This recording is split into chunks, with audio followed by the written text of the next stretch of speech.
Young billionaire visits his ailing grandmother, expecting just another routine checkup, until he sees the resident doctor and realizes she's pregnant with his child. But before we dive into the full story, let me know where you're watching from and what time it is. Now, subscribe to the channel and let's get started. The antiseptic smell of the hospital hallways mixed with the distinct scent of fresh lilies delivered every morning for the VIP patient in room 407. This was the private wing of Hayes Memorial Hospital, a state-of-the-art facility funded by the Hayes family's massive fortune. The walls gleamed with new paint and the floors sparkled, reflecting the relentless overhead lights that never slept. At the heart of this bustling environment was Dr. Olivia Bennett, 26, a brilliant resident doctor determined to finish her medical training with top honors.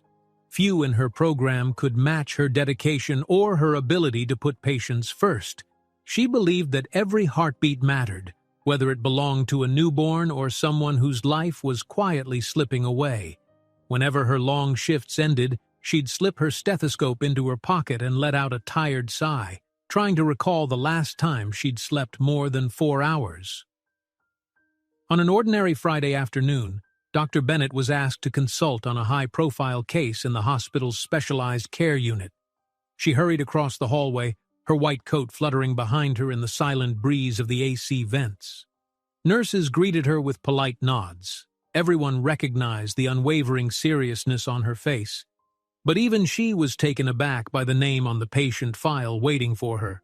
The chart read, Helen Hayes, grandmother of William Hayes, the 27-year-old tech billionaire whose family had built half the city.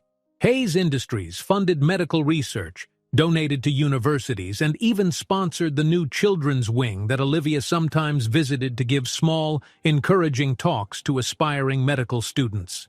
Wealth, however, often came with complicated stories and high expectations, and the mention of a Hayes immediately heightened the tension among staff. They all knew that anything involving the Hayes name could mean extensive media coverage, heavy security details, and the expectation of flawless medical care. When Olivia stepped into the private suite, she found an elderly woman seated in a wheelchair, gazing quietly through a window overlooking the hospital's manicured gardens. Mrs. Helen Hayes, silver-haired, eyes distant, posture frail. Her hands rested on a woolen blanket draped across her knees. The diagnosis was Alzheimer's, and it was already showing advanced signs. Sometimes, she would call out for relatives who had long since passed or forget where she was in the middle of a conversation. Yet, at that moment, she seemed peaceful, as though locked in a memory no one else could access. Right beside Mrs. Hayes stood a tall, striking figure who immediately drew Olivia's attention. William Hayes, 27, with a perfectly tailored suit, watch glinting under fluorescent lights, and an energy that felt almost electric. He had been orbiting the hospital for a week, meeting with specialists to ensure his grandmother received top-tier care. Rumors circulated about his arrival. Some nurses whispered he'd flown in on his private jet from Hong Kong. Others insisted it was London, but no one knew for sure. All that was clear was that William Hayes commanded attention the moment he appeared. "Dr. Bennett?" William asked in a low, refined voice, taking a step forward. "I'm William Hayes. Thank you for coming so quickly. My grandmother can be difficult to treat, especially these days. Everyone speaks highly of you, and I'm hoping you'll be the one who can connect with her." Olivia offered a reassuring smile. "I'm happy to help, Mr. Hayes. Your grandmother's case is quite delicate. Advanced Alzheimer's requires constant, specialized attention. I reviewed her records before coming up.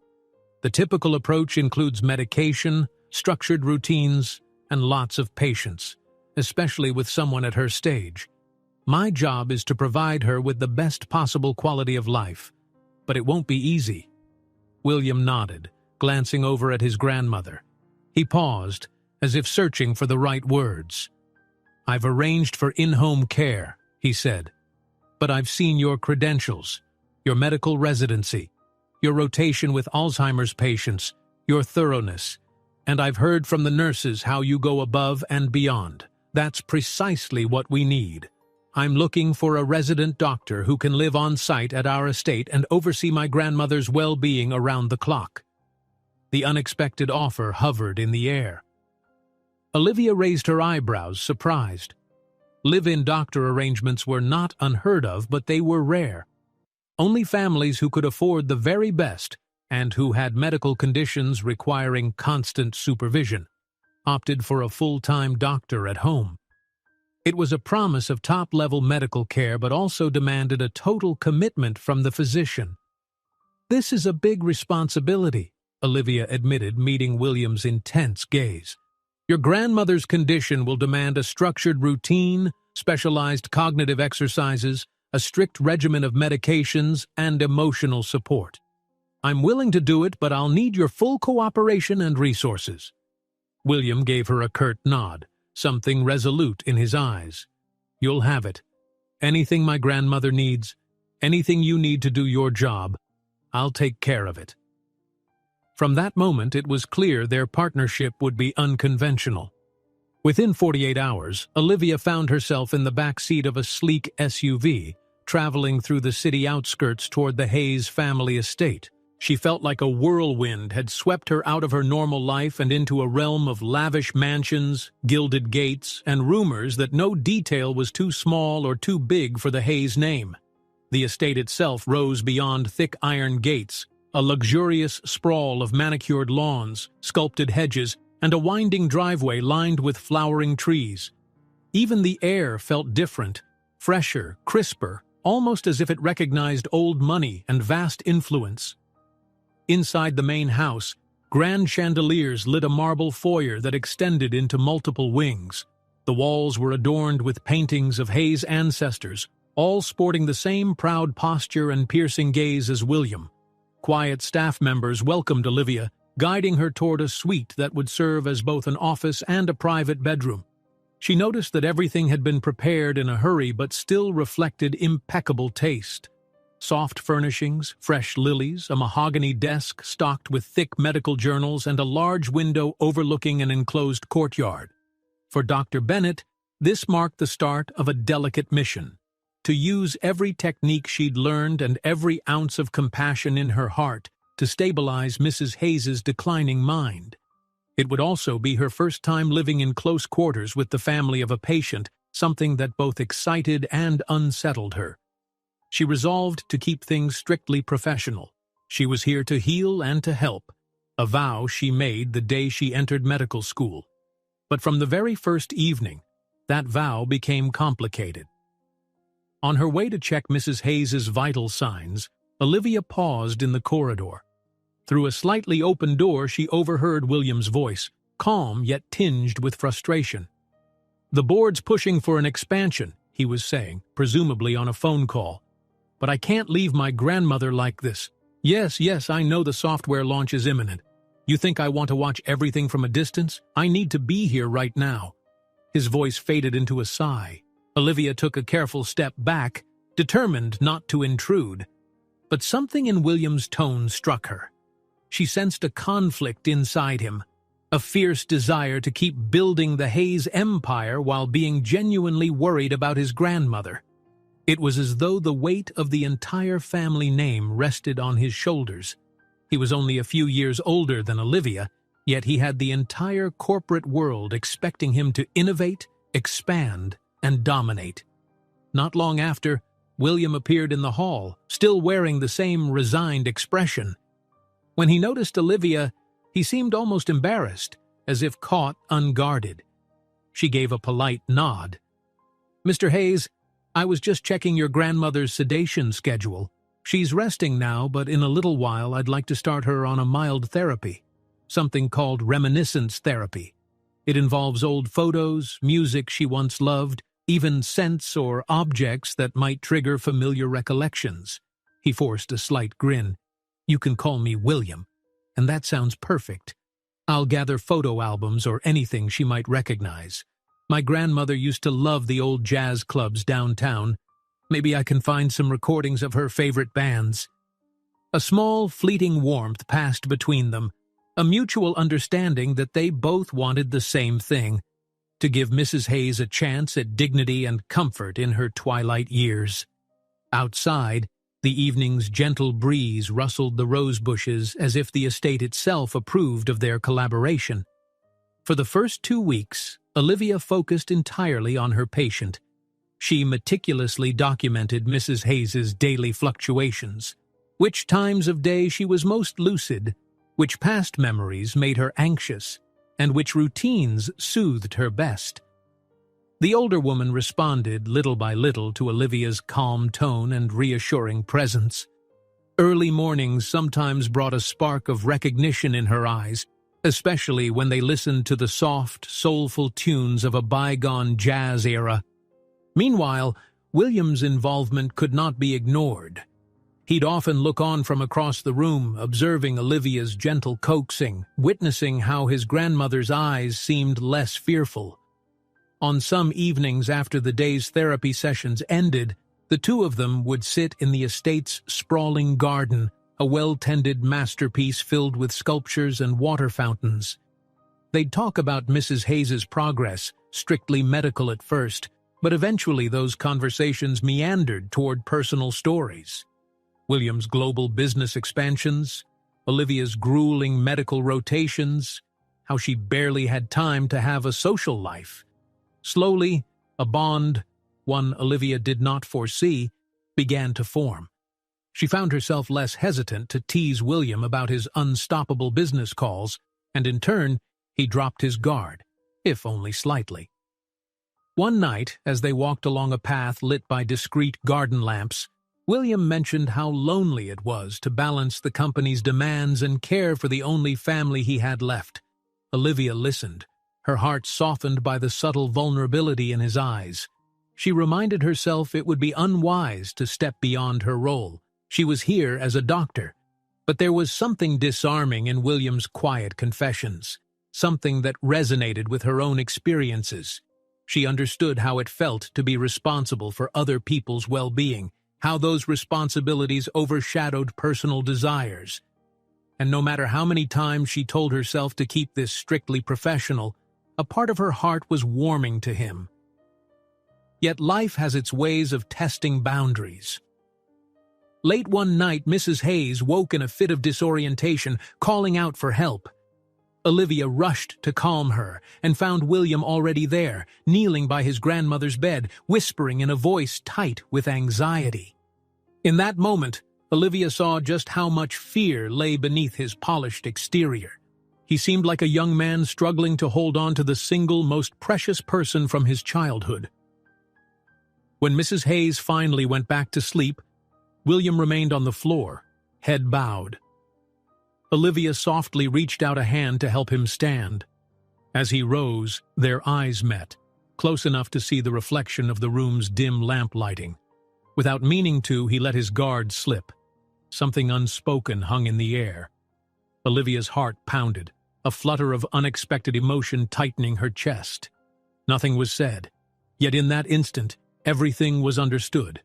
Sometimes tragedy forges connections deeper than words can convey. Late afternoon sunlight filtered through the high windows of the Hayes estate, casting long shadows across the marble floors. As Olivia walked downstairs from her temporary bedroom, she passed by oil portraits of Hayes' ancestors in gilded frames, stern-faced men and elegant women who seemed to watch her every move. She felt an eerie mix of awe and curiosity, reminding her that this house and its storied family carried legacies both grand and secret. She stepped into the reading lounge, an ornate room filled with plush chairs and a towering bookshelf that spanned an entire wall. Shelves overflowed with volumes, each bearing evidence of the Hayes family's cultivated interests: literature, history, art, and countless accounts of philanthropic ventures. She was searching for a reference book on advanced Alzheimer's management, hoping the estate library might hold resources not readily available at the hospital. As she skimmed the spines of the books, her attention was pulled by William's voice from an adjoining room. He was on another important call, the low timbre of his words echoing off the walls. Although Olivia tried not to eavesdrop, She couldn't help catching fragments of frustration, mentions of postponed meetings, slipping stock prices, and a billion-dollar deal teetering on the edge of collapse if he didn't intervene soon. She tuned out the muffled conversation, continuing her search among the books. Eventually, she found an older medical text about Alzheimer's therapies. She flipped it open and discovered a dedication scrawled in delicate handwriting, presumably from William's mother to Helen Hayes. For Mother, so she never forgets how much we love her. The date was well over a decade old. A pang of sympathy lanced through Olivia's chest. Clearly, the family had known for a while that trouble was on the horizon, even if they hadn't spoken of it publicly. By the time Olivia emerged from the lounge, William had ended his call. He stood by the grand piano in the adjacent music room, shoulders tense as he stared at a polished set of keys. On top of the instrument lay a framed photograph, William's grandmother seated at that very piano, a younger William by her side, wearing a boyish grin that nearly reached his ears. Olivia paused in the doorway, not wanting to intrude, but William noticed her and offered a thin smile. "I was 8 in that photo," he said quietly, lifting it to examine it more closely. "Grandmother was teaching me scales. She insisted I learn classical pieces, but I was much more interested in pressing random keys to make weird melodies." Olivia took a cautious step inside. "She must have been proud of you, and it looks like you made her laugh often." William's fingers brushed across the photo's golden frame. "She was the rock of this house. My parents traveled for business so often that half the time I barely saw them. But grandmother was always here. I think I inherited my sense of loyalty from her." He set the photo down and turned to Olivia, his expression softening. "Speaking of which, how is she today?" "She had a moment of clarity this morning," Olivia replied, brightening. "I brought in an old quilt I found in the linen closet. She recognized the pattern. Apparently, it was sewn by her own grandmother when she was a girl. She even remembered a story about running through fields with it wrapped around her like a superhero cape." That's a good sign. Small breakthroughs, but important ones. A flicker of gratitude passed through William's eyes. "You're good for her. She's calmer. I can't thank you enough." Olivia smiled, but chose her words carefully. "I'm just doing my job. Your grandmother's the real hero here. She's fighting her illness every step of the way. We're just here to make that fight more manageable." She could sense the sincerity in William's gaze, something deeper than the usual gratitude she'd experienced from patients' families. A faint warmth spread in her chest, the undeniable feeling that they were forging a connection beyond professional obligations. Days turned into weeks, and the monotony of care took on a rhythm of its own. Mornings were spent administering medications, guiding Mrs. Hayes through memory exercises, and helping her with gentle stretches to maintain circulation. Afternoons were for therapy sessions, sometimes with music, sometimes with old photographs. The staff employed by the Hayes family was vast, but few were as intimately involved in Mrs. Hayes's care as Olivia. She felt a singular responsibility, ensuring that no detail was missed, no potential improvement left unexplored. During these weeks, William was ever present, though sometimes he vanished into his office for hours, connecting with overseas clients at odd times. The toll of balancing a multinational tech empire and being at his grandmother's bedside was evident in the darkening circles beneath his eyes. More than once, Olivia glimpsed him in the Manor Gardens, phone pressed to his ear, voice raised in frustration as he tried to salvage business deals. But he never let that frustration bleed into his time with Helen Hayes.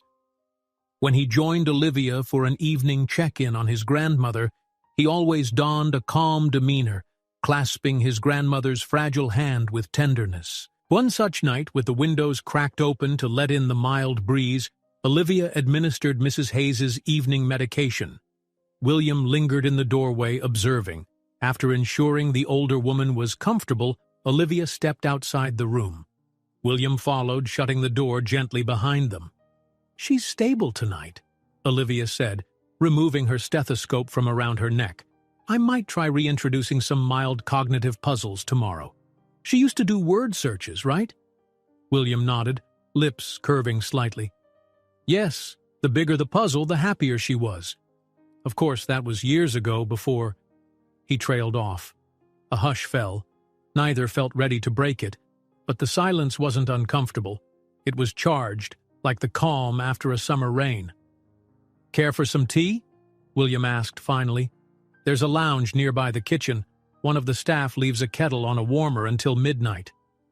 Olivia hesitated, the professional part of her mind whispering caution.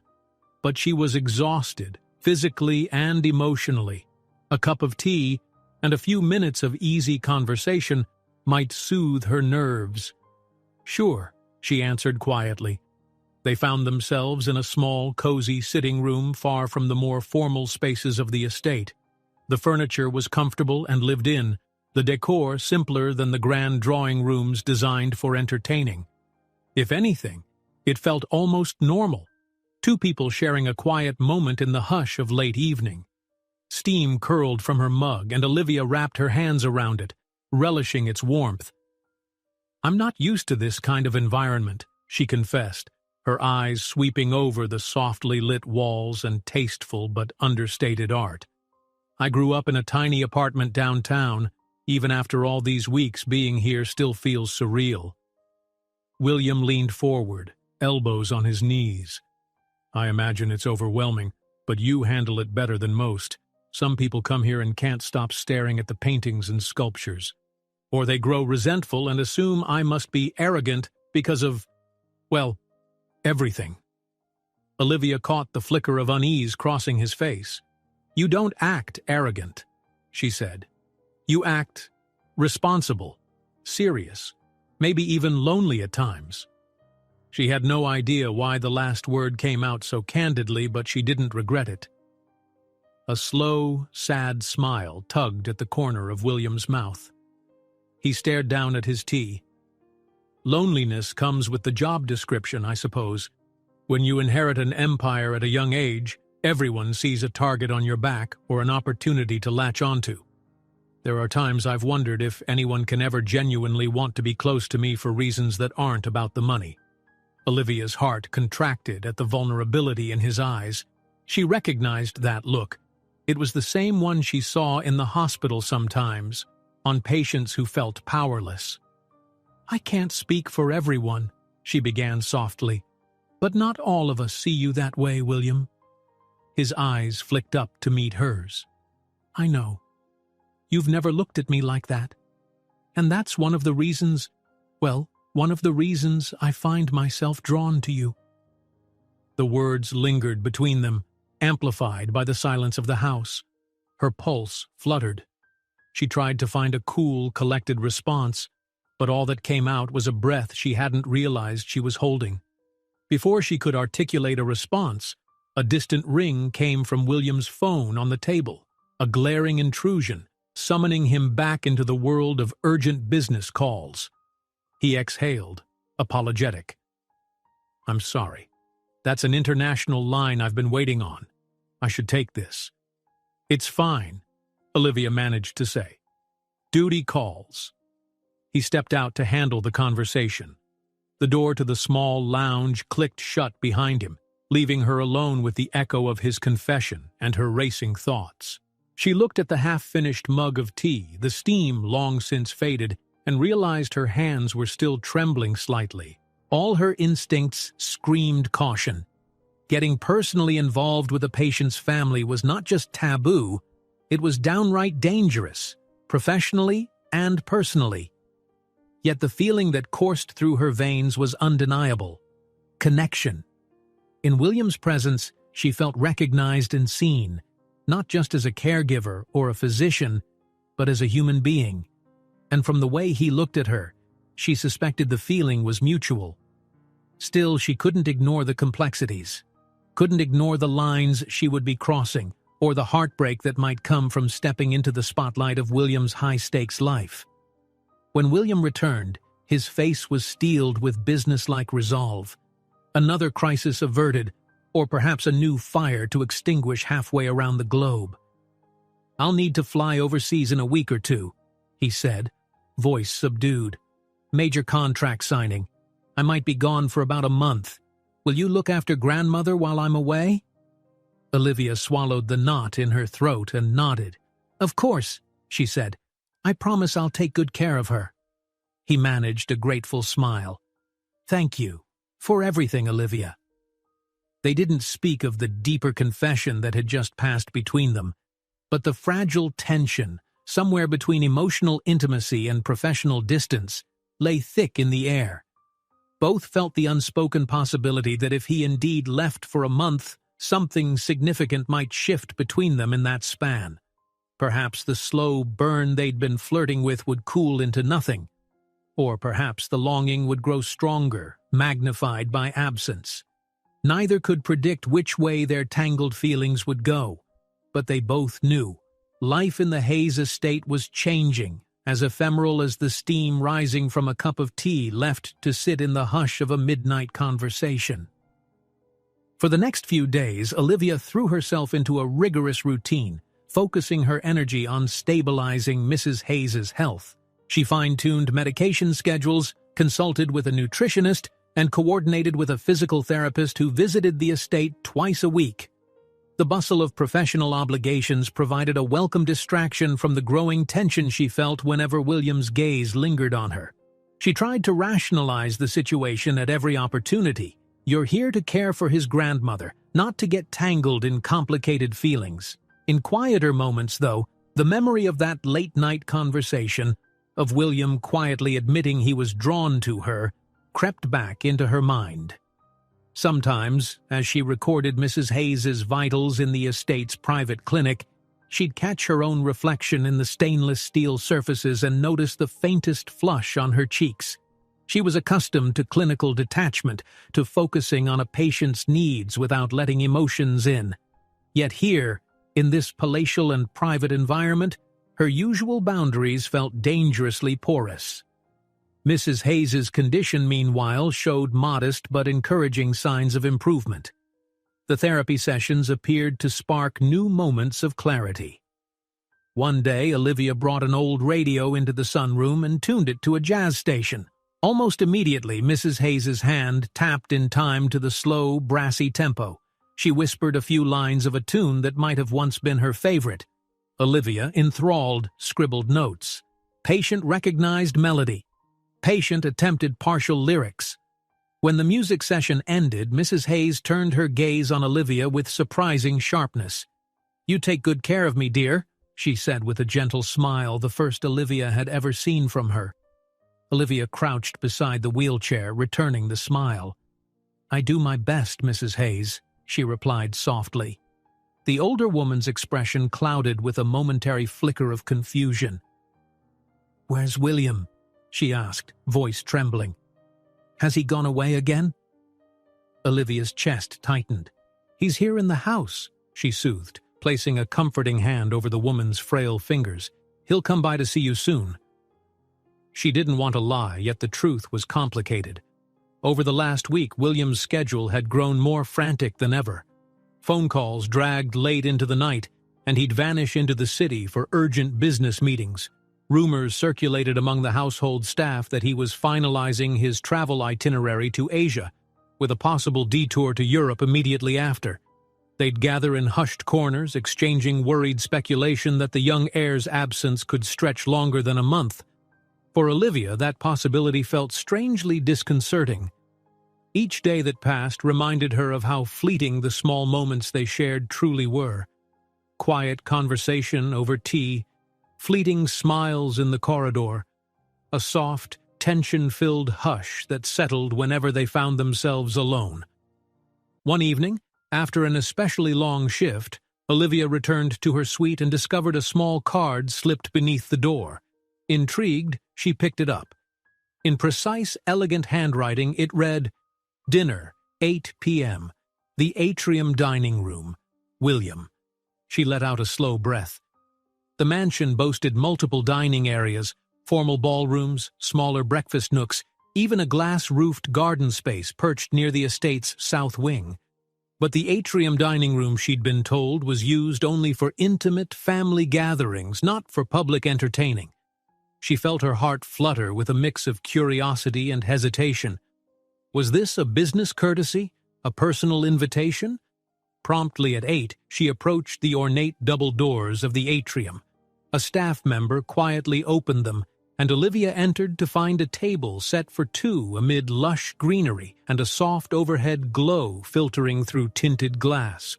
The entire space felt alive, filled with potted tropical plants, subtle floral scents, and the distant sounds of water flowing in a decorative fountain. At the center of it all stood William, wearing a tailored charcoal suit and a tentative smile. "Dr. Bennett," he said, voice warm. "Thank you for coming." She dipped her head, feeling suddenly self-conscious in her simple blouse and skirt, a far cry from the glamorous wardrobe that seemed to match the estate's grandeur. "You didn't have to go to this trouble," she murmured, eyeing the fine place settings. "I thought perhaps you'd want a quick meeting to discuss your grandmother's treatment plan." His smile broadened. "We can talk about that too, of course, but I'd hoped to steal a moment of normalcy before I leave." Gesturing to a seat, he added, "Please, sit." They settled across from each other, candlelight casting flickering shadows on the tablecloth.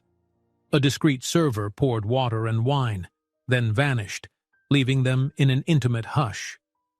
For a moment, Olivia felt as if she'd stepped out of her own life. She wasn't in the middle of medical rounds or scanning patient charts. She was simply there, with him. He cleared his throat, perhaps sensing her unease. "I suppose I've been absent. With the new software rollout, last-minute partner negotiations, and the overseas trip, it's been chaotic, but the hardest part is leaving grandmother in this state." "She'll be in good hands," Olivia reassured, folding her hands in her lap. "We've established a routine. The nurse helps at night, and I'm here to monitor her day-to-day condition. I promise I'll keep you updated with everything." He nodded gratefully. "I know you will." After a pause, he reached into his suit pocket and pulled out an old photograph. He turned it so Olivia could see. It was a snapshot of him, around 10 years old, grinning widely as he stood next to Mrs. Hayes. They were at what looked like a county fair, popcorn and candy apples behind them. "I found this in a drawer earlier today," he said. "I barely remember that day, but she does. Or she did anyway, back when her mind was clearer. I can't bear the thought of her slipping away while I'm gone." The anxiety in his voice was palpable. Olivia reached across the table on impulse, placing her hand gently on his. "She's not alone," she promised, voice low. "I'll make sure every day counts for her, in whatever small ways I can." His grip tightened slightly around her fingers. She felt the warmth radiating from his skin and realized just how natural, how right it felt to offer reassurance, something that was more than just professional comfort. He exhaled, eyes meeting hers, gratitude and something else flickering in their depths. They spoke quietly through dinner, and the conversation roamed from hospital anecdotes to dreams for the future. William confessed that beneath his polished business demeanor, he still harbored an old aspiration to backpack through remote parts of the world, free from corporate responsibilities, if only for a month. Olivia, for her part, admitted how she'd once dreamed of opening a small clinic in an underprivileged area of the city, providing affordable care. "You should," he encouraged, leaning forward as dessert arrived. "We've got philanthropic arms in the company, grant programs, volunteer initiatives. Maybe once my grandmother is stable, we can explore something together."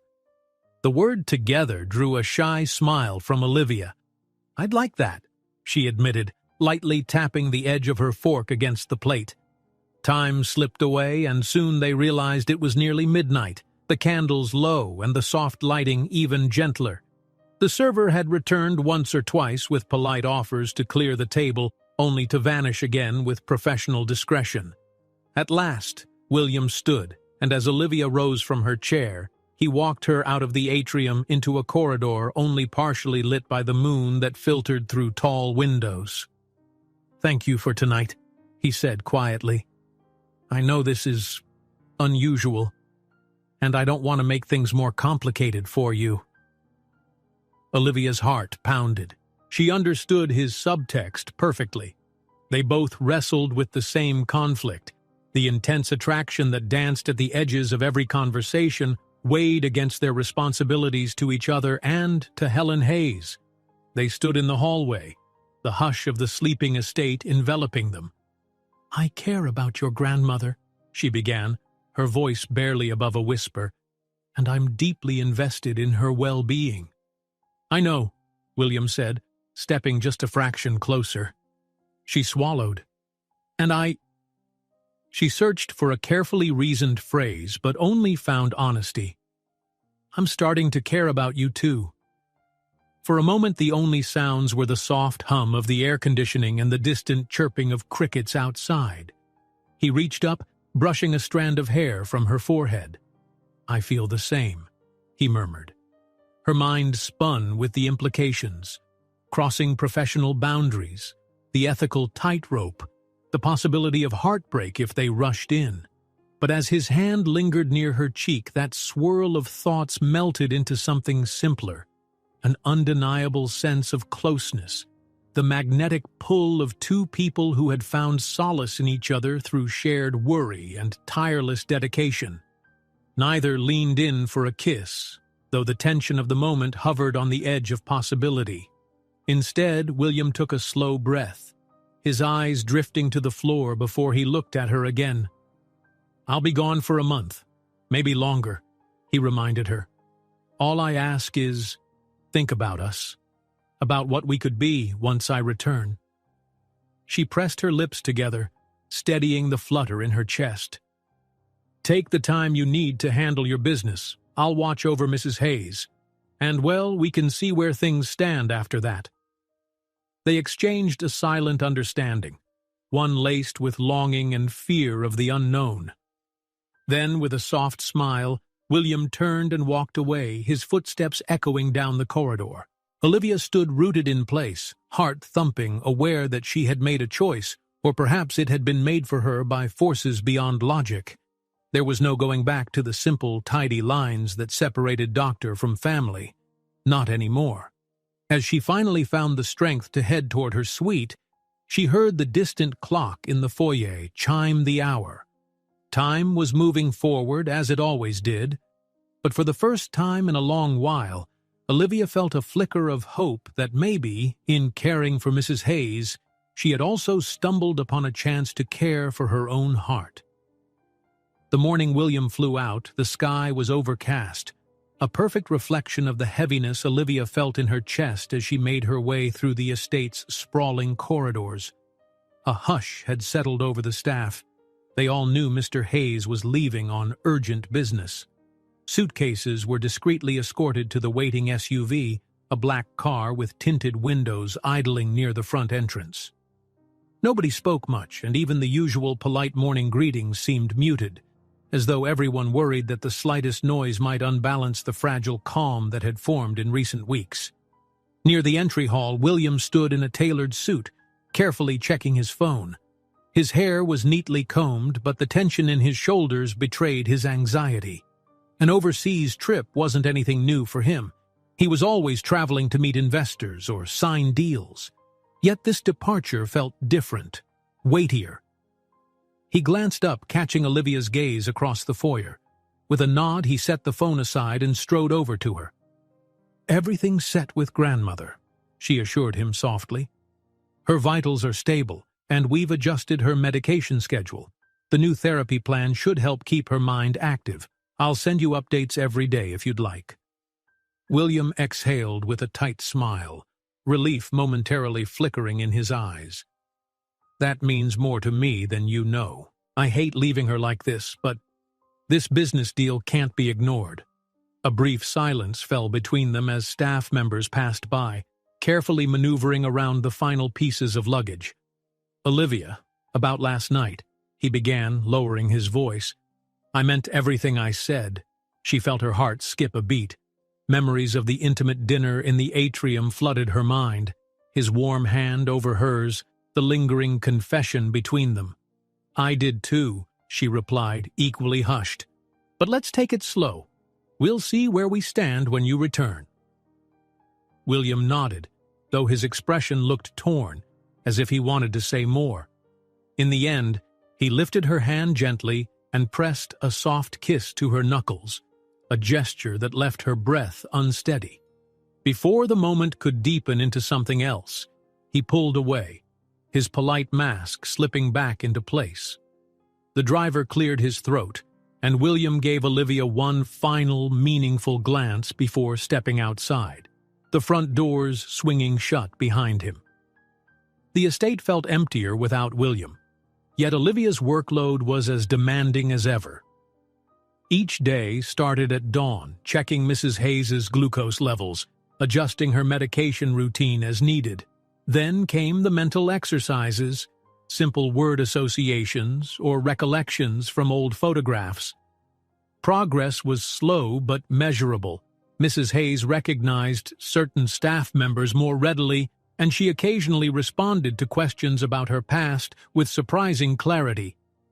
Olivia scribbled notes into the official binder she kept in the estate's private clinic.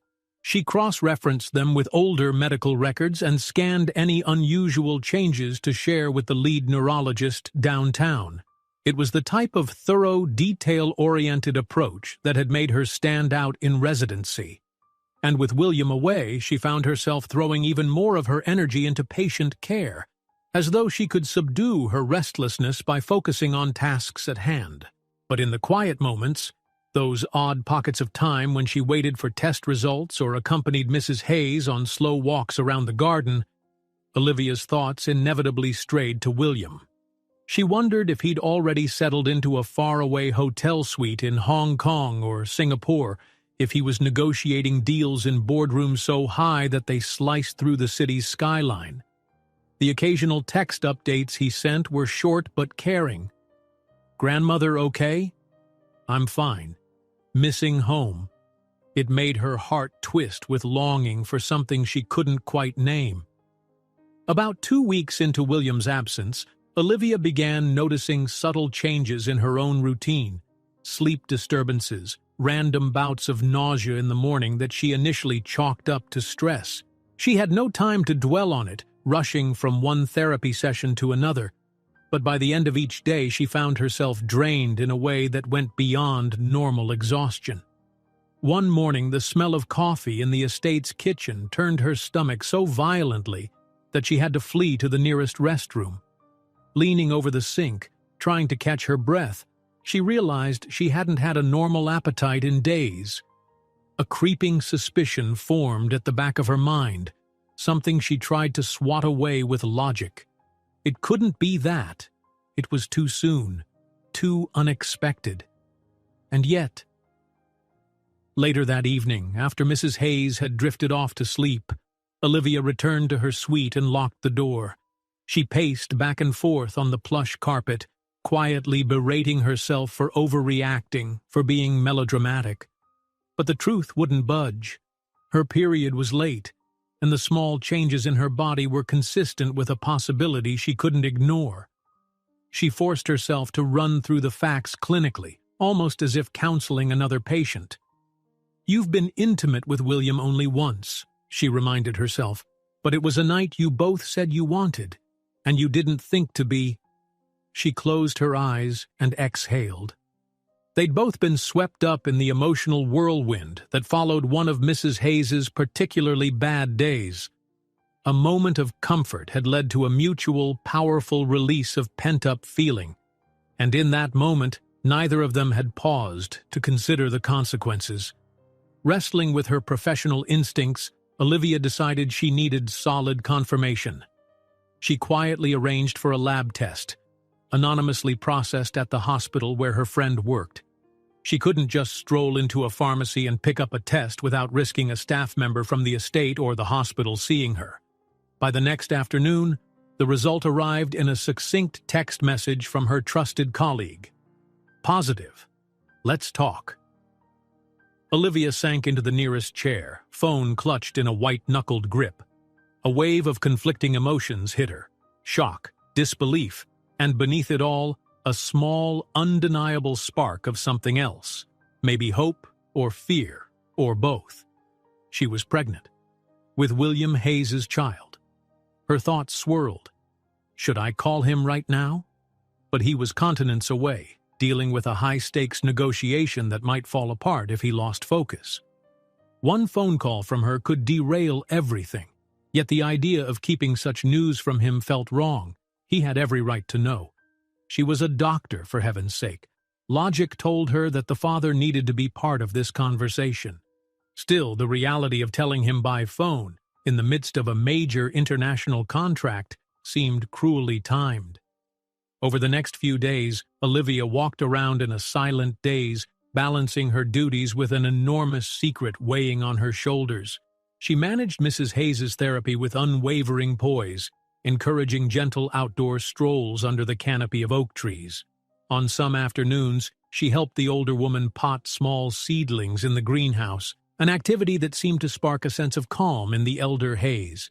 Despite these successes, Olivia's own turmoil grew. She caught herself daydreaming about how William might react. Would he be angry? Alarmed? Or would he be happy? The staff began to notice Olivia's pallor and occasional rushing trips to the bathroom. One of the senior nurses pulled her aside, placing a gentle hand on her arm. "Dr. Bennett, are you all right? You're pale. You look like you might have a fever." Forcing a reassuring smile, Olivia insisted she was just overworked. She didn't miss the nurse's skeptical look. In such an intimate household setting, secrets rarely stayed hidden for long. And she couldn't risk the rumor mill swirling before she'd even told William himself. One rainy evening, Olivia found herself in Mrs. Hayes's study, combing through old records that might help spark deeper recollections. Stacks of photographs and mementos were spread out on a table. Storm clouds outside rattled the window panes, giving the room a dim, bluish cast in the fading light. Mrs. Hayes dozed peacefully in a nearby armchair, the rhythmic patter of rain lulling her into slumber. Her phone buzzed, William's name glowing on the screen. It was a video call. Heart pounding, Olivia stepped into the hallway for privacy. She answered to see his face, slightly pixelated by a weak connection, but still unmistakably him. The lines of fatigue were evident around his eyes, but he offered a genuine, if weary, smile. "Sorry it's taken me so long," he said, voice echoing in the corridor. "Things here have been intense. How's grandmother?" "She's showing small improvements," Olivia replied, leaning against the wall. She tried to keep her tone neutral, but inside she felt a dizzying swirl of emotion. "We've added a few new exercises. She's responding well to them." William nodded, relief etched into his features. "Thank you. Really. I know I say it all the time, but you're incredible. I don't know what I'd do without you." A hard lump formed in Olivia's throat. She wanted to tell him about the baby right then, but the moment felt wrong. She could see a dozen people milling behind him in suits, glimpses of bustling city lights through tall windows. This was not the calm, intimate setting to drop life-altering news. She clenched her free hand at her side, struggling to keep her voice steady. "I miss you being here," she admitted carefully, "and so does your grandmother, but I understand your obligations." An odd flicker crossed William's face, as though he sensed a shift in her voice. "I miss you too," he said softly. Then a voice in the background called his name. He glanced away, apologetic. I have to go. Another meeting. But let's talk soon properly, I promise, and tell grandmother I love her." "Of course," Olivia murmured. "Take care." As the call ended, she stood there, phone still in hand, the patter of rain intensifying. She pressed a palm gently to her lower abdomen, her mind spinning with what felt like 1,000 questions. How would he react to the life now growing inside her? Would it pull them closer together, or tear them apart? She returned to the study where Mrs. Hayes stirred faintly in her chair, blinking at the darkness gathering outside. Olivia kneeled to help her up. Once the older woman was steady, Olivia set aside the photos and guided her out of the room. The storm outside mirrored the turmoil in her heart, restless, churning, and unpredictable. By the next morning, Olivia had made up her mind. She would wait for William's return, or at least for a calmer moment, to share this profound news face to face. She owed him that much, and perhaps owed it to herself, too. For now, she'd continue her work as diligently as ever, hiding the subtle changes in her own body while every day the knowledge of the child grew a little stronger, a little clearer in her mind. A restless, hazy dawn ushered in a day that felt heavier than usual at the Hayes estate. Dark clouds hovered at the horizon, threatening rain even though the forecast predicted clear skies. Olivia awoke with a jolt, her alarm vibrating softly on the nightstand, and pressed her hand to her abdomen almost reflexively. Although she was only a few weeks along, the knowledge of her pregnancy weighed on her every moment. She steadied her breathing, willing herself to stay composed for Mrs. Hayes's sake. Before heading to the main house, she forced down a few crackers, one of the only foods that settled her morning queasiness. She studied her reflection in the mirror, searching for any obvious changes. No visible bump yet, but her face looked paler. Her eyes held a glimmer of tension, a mix of excitement and dread about what lay ahead. One day at a time, she reminded herself. Focus on what you can control. She found Mrs. Hayes in the sunroom, seated in her wheelchair beside a wide window that overlooked the garden. The older woman watched the estate grounds with a vacant gaze, occasionally blinking as if trying to recall a dream. Soft classical music played from a small speaker, a gentle piece that Olivia had introduced during their therapy sessions. A faint swirl of dust motes danced in the filtered morning light, casting the room in a serene, otherworldly glow.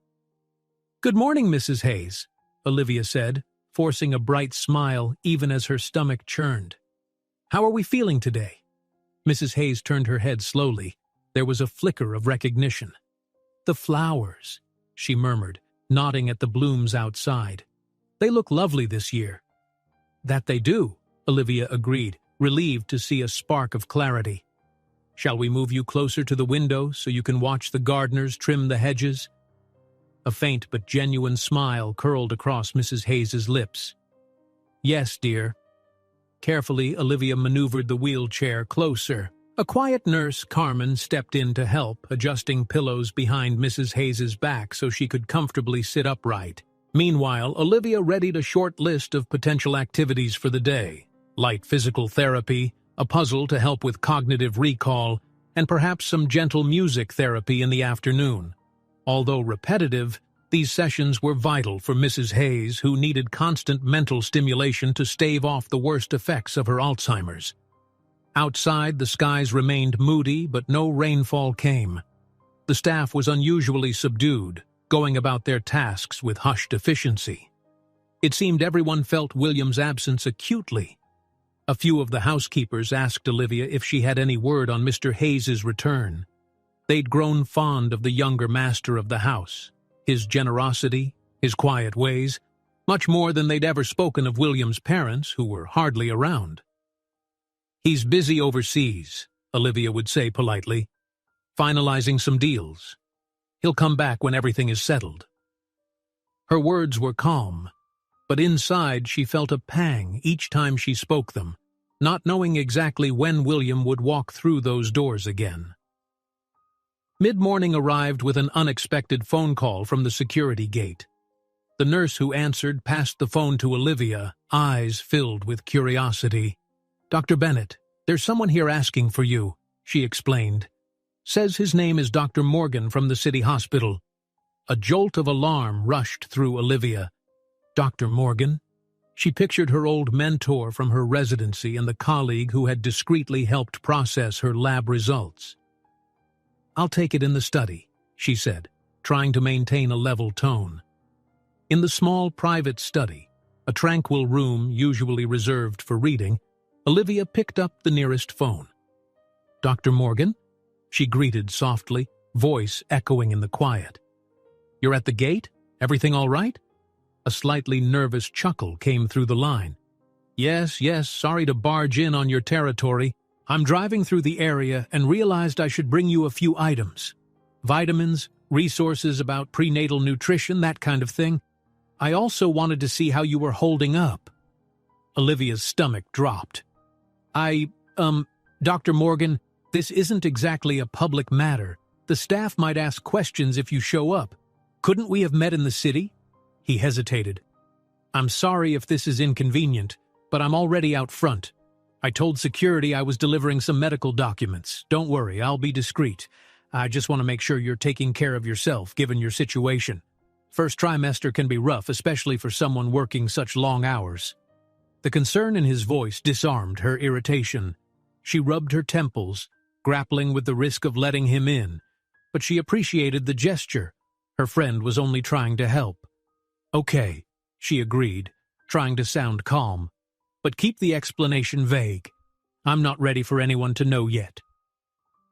Within 10 minutes, Dr. Morgan was escorted into the estate, stepping into the lavish foyer with a slight air of awe, clearly a far cry from the hospital corridors they both knew. He was a middle-aged man with a kindly face, carrying a plain brown bag in one hand and a small stack of pamphlets in the other. Olivia met him near the entrance to the private clinic, where she often examined Mrs. Hayes. "You've, found yourself in quite the place," he said gently, glancing around at the polished marble floors. "How are you handling it all?" She lowered her voice, guiding him into a quiet examination room. "I'm trying my best," she admitted. "Some days are fine, but the morning sickness has started hitting me at random times, and the stress, not exactly ideal." He nodded sympathetically. "That's natural, especially if you're working around the clock." "Here," he said, handing her the brown bag. Inside were prenatal vitamins, anti-nausea lozenges, and a few packets of nutritional shakes. "These might help. Just be careful with your meal schedule. Small, frequent meals if you can. Don't skip breakfast. And as soon as you can, schedule a formal prenatal appointment with an OB. I can make recommendations if you like." Olivia exhaled, touched by his kindness. "Thank you. This means more than you know. I don't have anyone else to confide in about this right now." He set a reassuring hand on her shoulder. "You're not alone, Olivia. I know you're a brilliant doctor, but even you need support sometimes. If the father—" He trailed off, catching her pained expression. "He's not aware, is he?" She shook her head slowly. "Not yet. He's out of the country, running a massive deal that can't fall apart. I don't want to derail him with this news over the phone." Dr. Morgan studied her, eyebrows creased in concern. "I understand. But don't wait too long, okay? It's his right to know, and you deserve help, emotional and physical. Carrying a secret like this can be a strain, and stress isn't good for the baby or you." Before Olivia could respond, the nurse, Carmen, walked in, clearing her throat. Her expression was politely curious. "Dr. Bennett, Mrs. Hayes is awake and asking for you. She's a bit agitated." Olivia blinked, quickly slipping the bag behind a piece of medical equipment so Carmen wouldn't notice. She nodded. "Thanks, Carmen. I'll be right there." Turning to Dr. Morgan, she offered a quick, grateful smile. "I appreciate this. Sorry to rush, but—" He waved a hand. "Go, help your patient. I'll see myself out. And remember to call if you need me anytime." With that, Olivia hurried off. By the time she reached Mrs. Hayes's suite, she found the older woman breathing rapidly, her expression tinged with confusion as she fiddled nervously with the blanket on her lap. Carmen stood nearby, attempting to soothe her. "There you are," Mrs. Hayes said, voice quivering. "I had the strangest dream. Where is my grandson? Where is William?" Olivia crouched to meet her eye level. "He's still away on business, Mrs. Hayes," she explained gently, "but I can call him if you like, or we can record a message."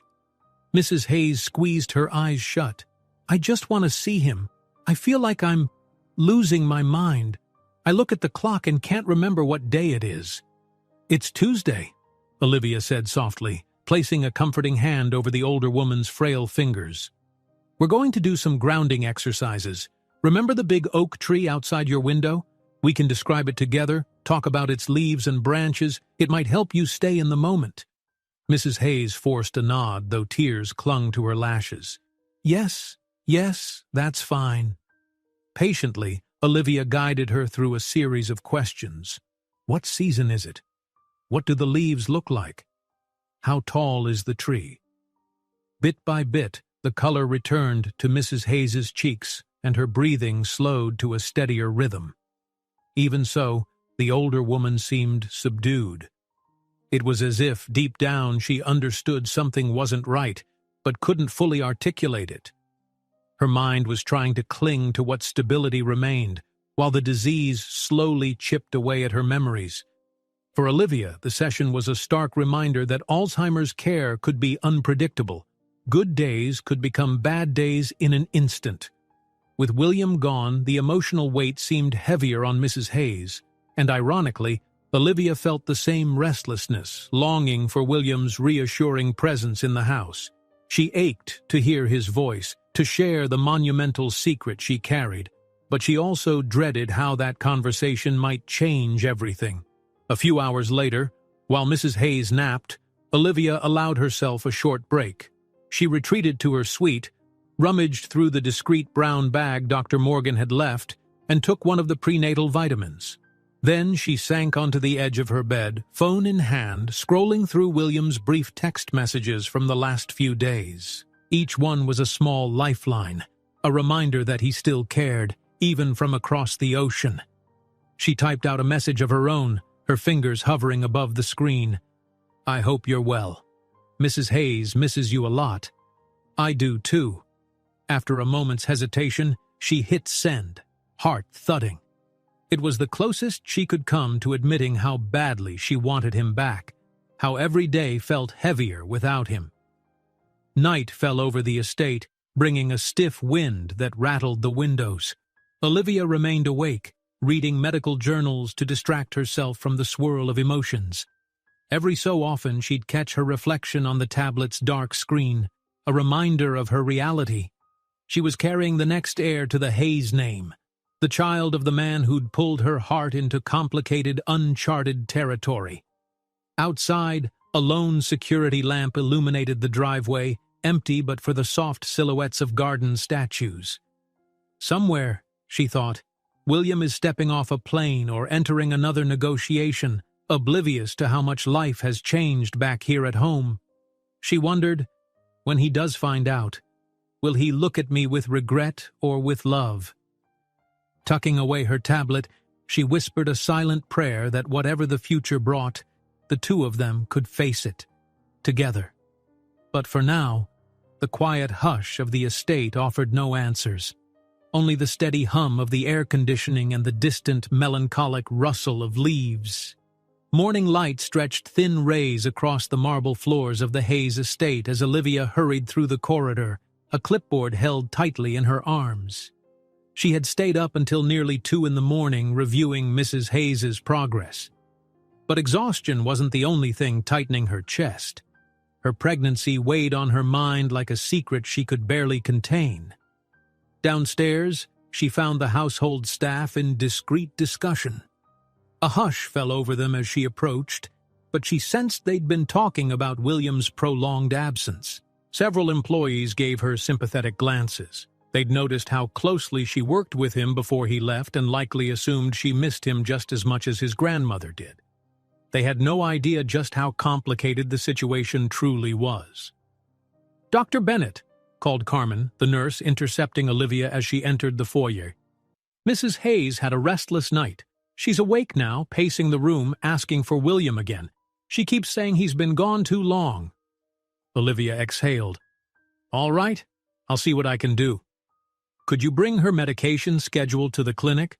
I'd like to review if any changes might help her rest better." Carmen nodded, concern etched on her face. "Of course."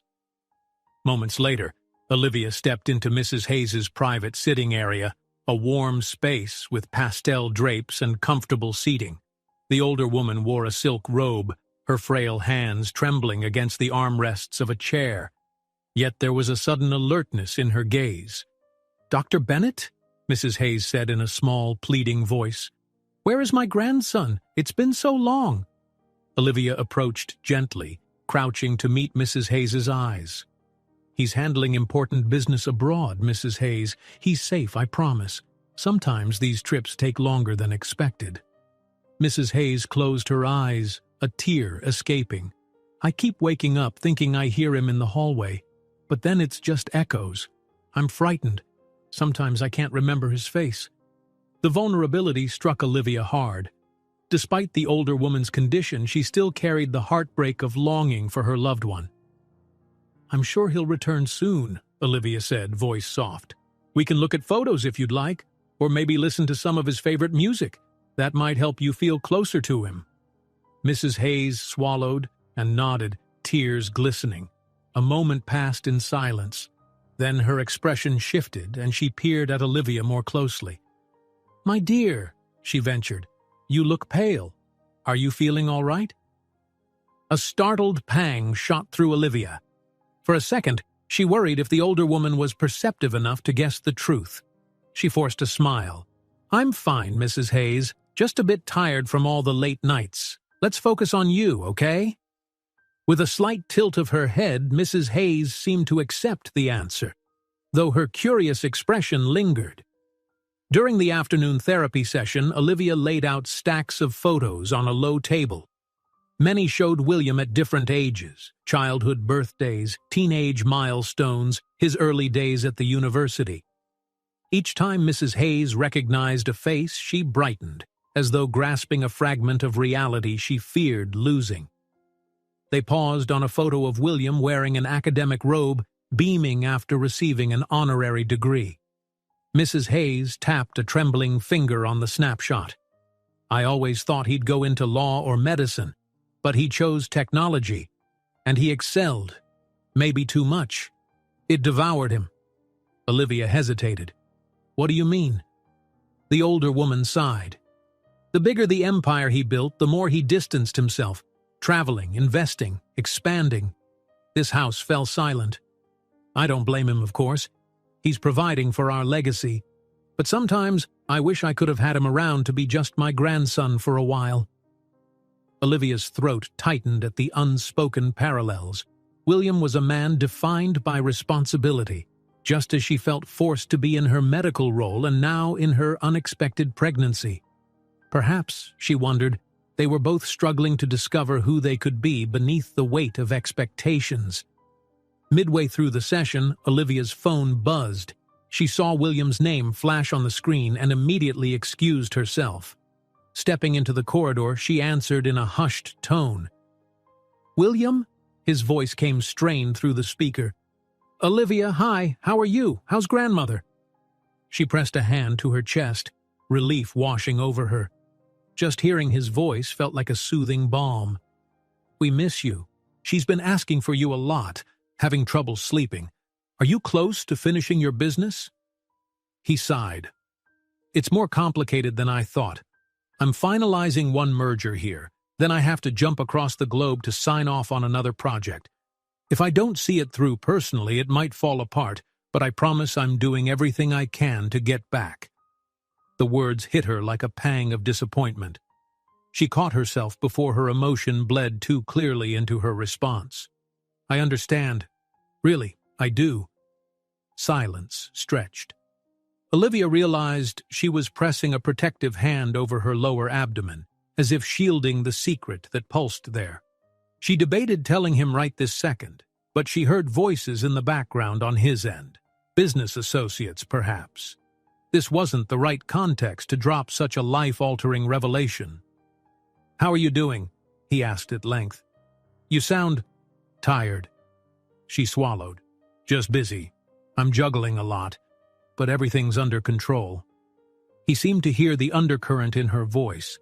"If there's something on your mind, you can tell me," he murmured more softly. "You know that, right?" Her resolve threatened to crumble. She wanted to say, "I'm pregnant with your child. My entire life feels upside down." But the words refused to leave her lips. Instead, she forced a small, hollow laugh. "I know. Let's talk when you're back. It'll be easier face to face." A resigned pause. "All right. But if anything changes or if you need me, please call, day or night."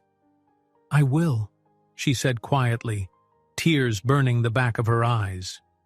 "Take care, William." They ended the call and she leaned against the wall, fighting the swirl of relief and heartbreak.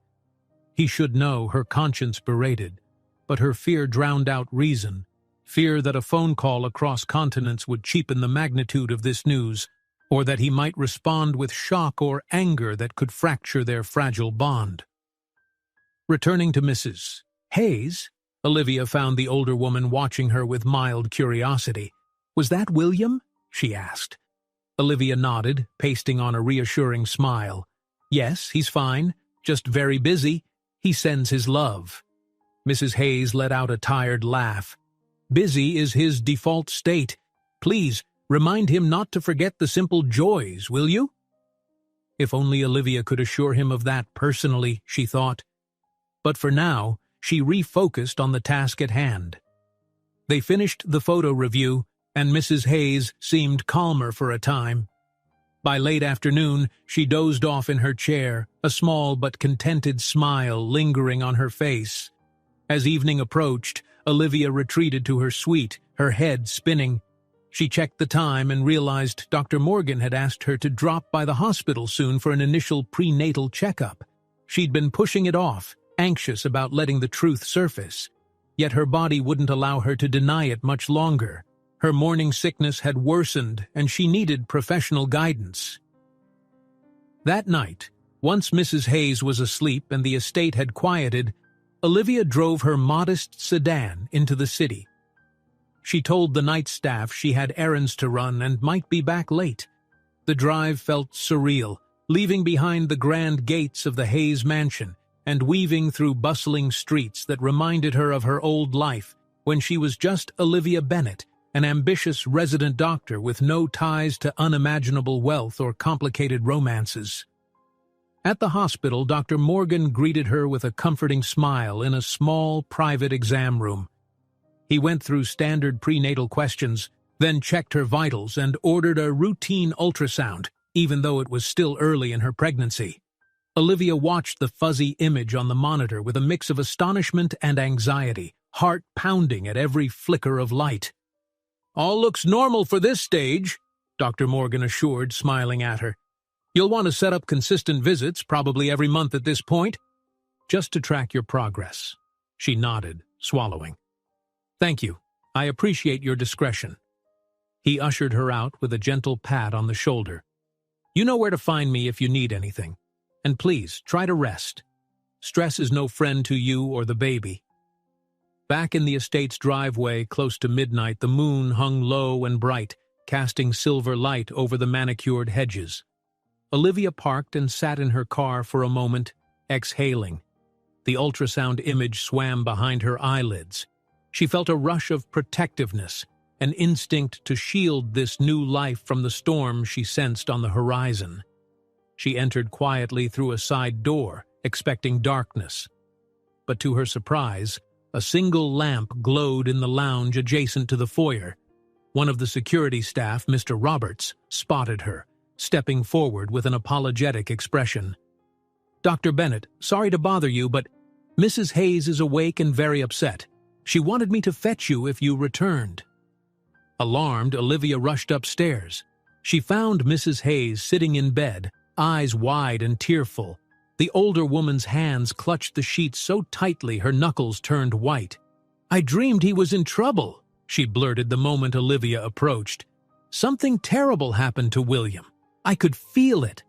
Olivia pressed a cool hand to Mrs. Hayes's forehead, checking her temperature and pulse. "You're safe, Mrs. Hayes. He's not in any trouble. It was just a nightmare." But Mrs. Hayes shook her head insistently, tears sliding down her cheeks. "No, it's more than that. I can't let him go without telling him how much I need him." Seeing the genuine terror in her eyes, Olivia realized the older woman's heartbreak was intensifying her confusion. She carefully administered a mild sedative, and as Mrs. Hayes's grip on her relaxed, she sank back onto the pillows. "Stay," she pleaded, voice trembling with exhaustion. "I will," Olivia promised. She pulled up a chair next to the bed, gently holding Mrs. Hayes's hand. The older woman's eyes fluttered shut, the sedative easing her distress, though tears still clung to her lashes. Olivia watched the slow rise and fall of Mrs. Hayes's chest, her own emotions swirling. She, too, felt fear for William, fear that they were running out of time to fix the frayed edges of this family, to share her secret in a way that wouldn't unravel everything. The moonlight through the drapes cast ghostly shadows on the floor, reminding Olivia that until William returned, each night in the estate would be marked by an uneasy silence. Somewhere thousands of miles away, William was probably lying awake in a hotel suite, drowning in corporate spreadsheets. Did he sense the storms gathering at home? The grandmother who grew more frantic with each passing day? The doctor who carried a piece of his future tucked under her heart? Eventually, Mrs. Hayes's breathing steadied into a soft, rhythmic snore. Olivia rose to dim the bedside lamp, her own exhaustion pressing in. As she closed her eyes for a moment's rest in the armchair, she gently laid a hand over her abdomen. For a second, she pictured a brighter future, one where William was back, smiling at his grandmother's slow but steady progress, holding Olivia close as they navigated the unexpected gift they'd created. But the image flickered like a candle in a drafty hall, fragile and uncertain. All she could do was hope it wouldn't be blown out by the gales of circumstance before William finally found his way home. The next morning brought news that coursed through the estate like a quiet but insistent current. William Hayes's return date was confirmed. The household staff whispered in corridors about how they needed to polish every surface, restock the pantry with William's preferred teas, and update every corner of the mansion to perfection. The cause for the sudden plan? An email from Mr. Hayes's personal assistant stating he'd be flying back in just under a week. Olivia tried to keep a calm demeanor as she overheard excited murmurs and saw staff running around with renewed purpose. Inside, her heart thundered with conflicting emotions. Finally, he's coming back. The thought both thrilled and terrified her. She stared at her calendar that evening, mentally calculating how many weeks pregnant she'd be by then, and how to navigate telling William about it. But her biggest concern was how it might all look to Mrs. Hayes. That same day, the older woman had experienced another sudden memory lapse, waking up with no clue she was even in her own bedroom. She had asked Olivia for directions to the train station, convinced she needed to pick up a little boy named William. The heartbreak of that moment lodged itself in Olivia's chest. Mrs. Hayes's struggle was intensifying. Still, the news of William's impending arrival lifted the atmosphere among the staff, as if his presence were a talisman of hope. For Mrs. Hayes especially, it could be a lifeline. If she saw him again, alive, well, devoted, her anxieties might settle. Olivia did her best to ensure that once William returned, the estate's emotional climate would be stable enough to aid his grandmother's mental health. Days passed in a haze of preparations. Olivia managed Mrs. Hayes's care with even more diligence, adjusting medication dosages with input from the lead neurologist, orchestrating mild physiotherapy sessions, and following an updated diet plan designed to maintain her strength. Meanwhile, Olivia's own health felt like a private storm. Waves of nausea and headaches struck at unpredictable times, forcing her to step away discreetly. She confided in Dr. Morgan over the phone, giving him updates on her symptoms. He urged her to schedule another prenatal appointment soon and to find a way to reduce stress, but Olivia could only promise to do her best. In her world right now, stress came with the territory. Mrs. Hayes, oblivious to Olivia's inner turmoil, clung to the news of William's return like a woman lost at sea holding onto a life raft. "He's coming home," she murmured often, smiling through the fog of her mind. "I need to be well enough to greet him." That statement only sharpened Olivia's resolve. Every day she guided Mrs. Hayes through mental exercises, memory games, and gentle walks in the garden. Some days, the older woman seemed almost like her old self, recounting bits of family lore, recalling past family vacations. Other times, she'd forget mid-sentence and grow upset, tears streaming down her cheeks as she realized her own confusion. On one of the better days, Olivia wheeled Mrs. Hayes out to the greenhouse, a glass structure bursting with vibrant orchids and exotic plants. Warmth and humidity enveloped them. Mrs. Hayes took in the blooms with a childlike wonder, pressing her nose to a bright magenta orchid. "It smells like honey," she marveled, her eyes glistening. "I've heard these were your favorites," Olivia said, smiling as she watched the woman's delight. "We thought this might cheer you up." Mrs. Hayes offered a shaky but grateful grin. "Thank you, dear." She paused, studying Olivia's face. "You look tired again. Are you sure you're not ill?" Unprepared for the question, Olivia hesitated. "I'm fine," she insisted a little too quickly. "Just juggling a lot. Being a resident doctor doesn't leave much time for sleep." The older woman seemed to accept that explanation, though her gaze lingered on Olivia with concern.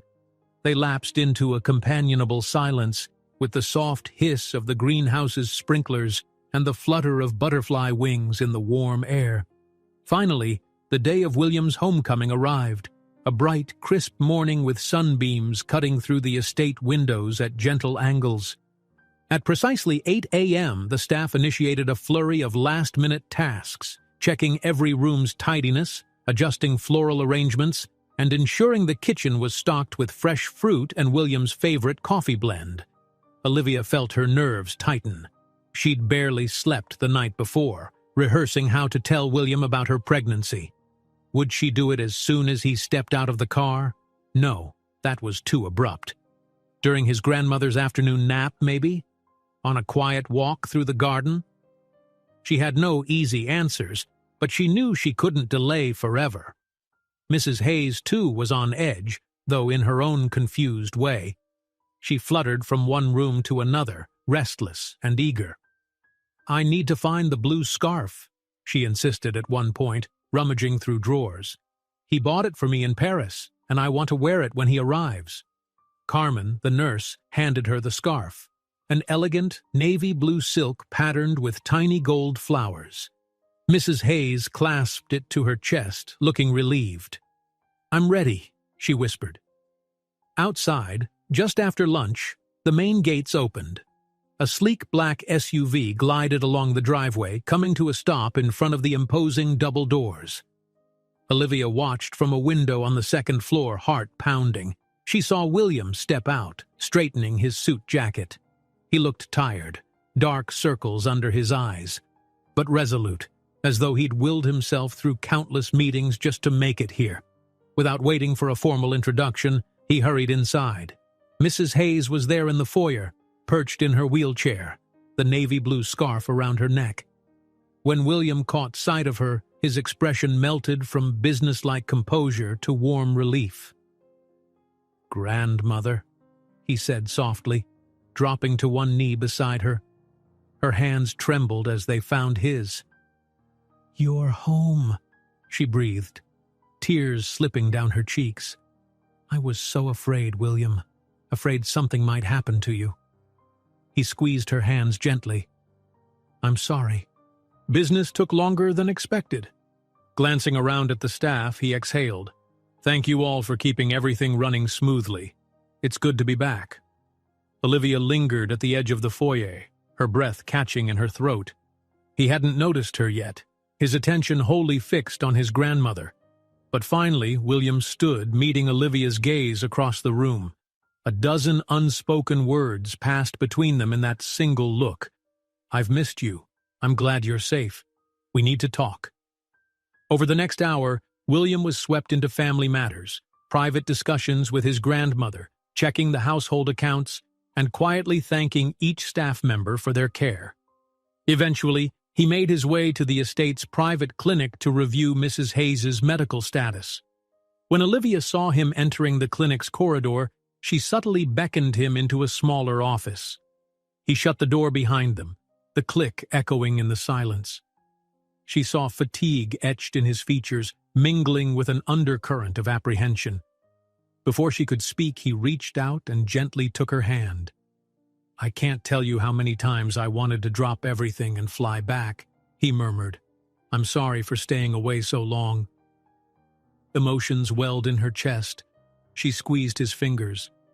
"I know it couldn't be helped, but there's so much we need to talk about. Important things."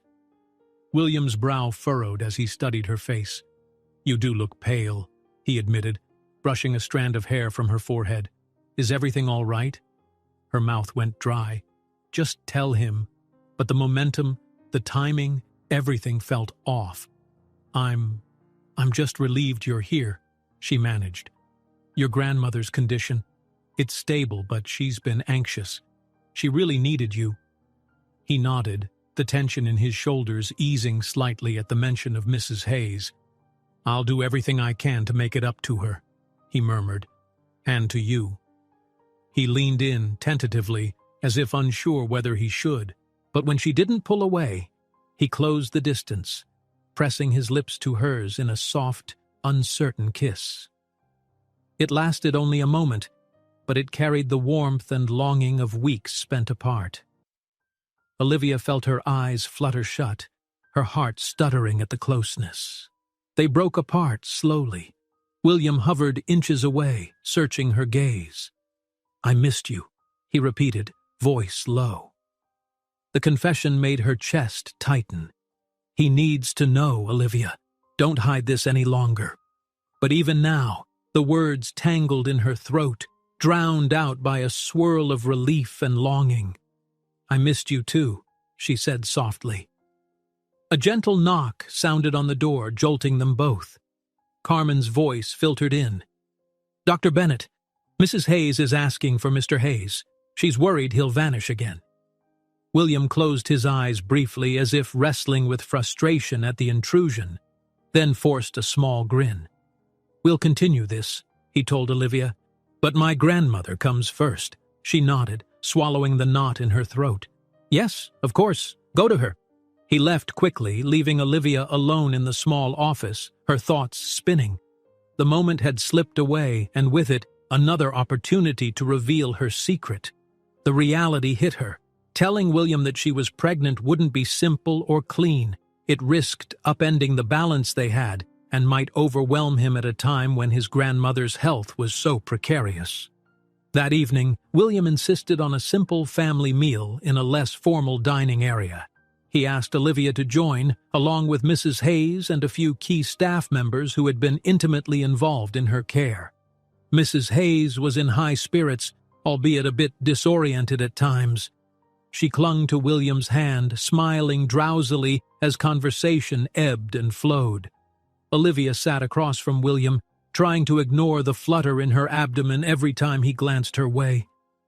She noticed the lines of tension around his eyes and mouth, signs of someone who had taken on more than any single person should. Yet he smiled at his grandmother with genuine fondness, and Olivia felt her heart ache with tenderness. After dinner, William offered Mrs. Hayes a gentle hug and guided her to a nurse who would help her to bed. Then he turned to Olivia. "Walk with me?" he asked quietly. She agreed, and they ventured into the estate's main garden, where elegant lanterns lit winding stone paths. The air was crisp, carrying the scent of nearby roses. They strolled in silence for a while, until they reached a small gazebo overlooking a koi pond. William paused there, exhaling slowly.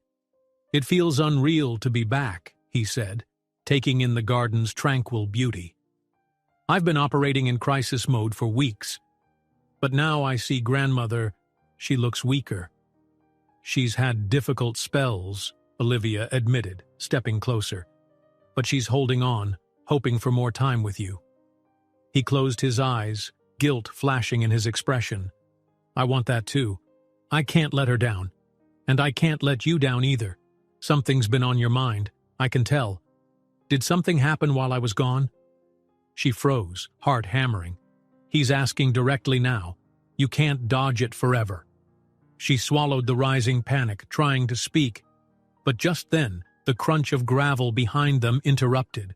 One of the security staff hurried forward, calling William's name. "Sir, apologies for the intrusion," the man said breathlessly. "But you have an urgent call from Hong Kong. They say it can't wait." William's jaw tightened with frustration, but he nodded. "All right, I'll be right there." The security guard departed as quickly as he had appeared. A regretful sigh escaped William. This is what my life has become, constantly torn between a million obligations. He placed a hand briefly on Olivia's shoulder. "I'm sorry. We'll finish this conversation." As he rushed off toward the mansion, Olivia stood there, the koi pond reflecting shimmering lantern light. She felt tears sting her eyes, a tangled knot of disappointment and relief. Time after time her confession was thwarted by circumstance. And how many chances will we have before something else happens? Something worse. The koi swirled lazily in the water, oblivious to human worries. Overhead, the night sky gleamed with scattered stars. Olivia brushed away a tear, torn between the peacefulness of the garden and the turmoil in her heart. A baby. William's grandmother's fragile health. His global business empire teetering on the edge of expansions and mergers. There was no neat script for how to handle it all.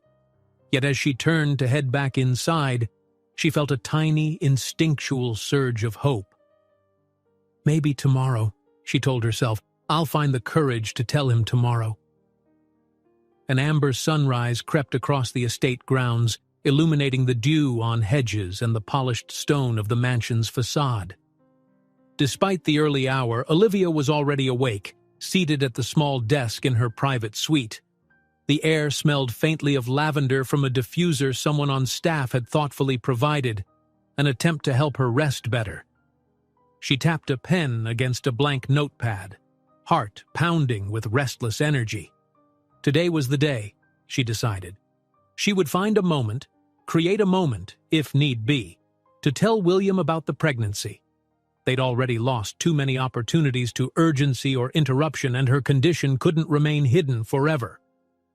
Dr. Morgan had warned her repeatedly that prolonged stress and secrecy might harm her or the baby. Besides, William deserved to know.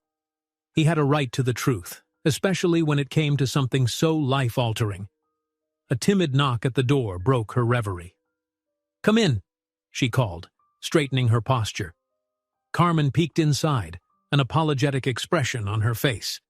"Sorry to disturb you, Dr. Bennett, but Mrs. Hayes is requesting her morning therapy session earlier than usual. She said she doesn't want to wait." Olivia blinked. "That's all right. I'll be right down." Carmen hesitated. "She's a bit more alert today. She's even asked to look over some estate ledgers, claims she wants to check something about the family finances." That made Olivia raise an eyebrow. "The ledgers? Those would be decades old. She might be mixing up different periods of her life." Yet deep down, Olivia felt a glimmer of encouragement. If Mrs. Hayes was interested in something as specific as financial records, that might indicate a period of lucidity. She hurriedly tucked away her blank notepad, the one she'd hoped to fill with talking points for William. The conversation can wait until after therapy, she told herself, though anxiety churned in her gut. In Mrs. Hayes' sitting room, the older woman was upright in a plush armchair, an array of old folders spread on the coffee table.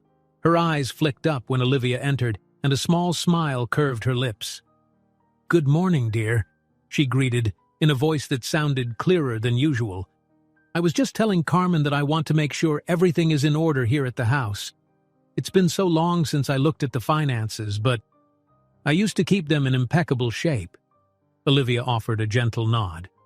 "Yes, that's what I understand. You were the backbone of the family business for years, even after William took over. How are you feeling today?"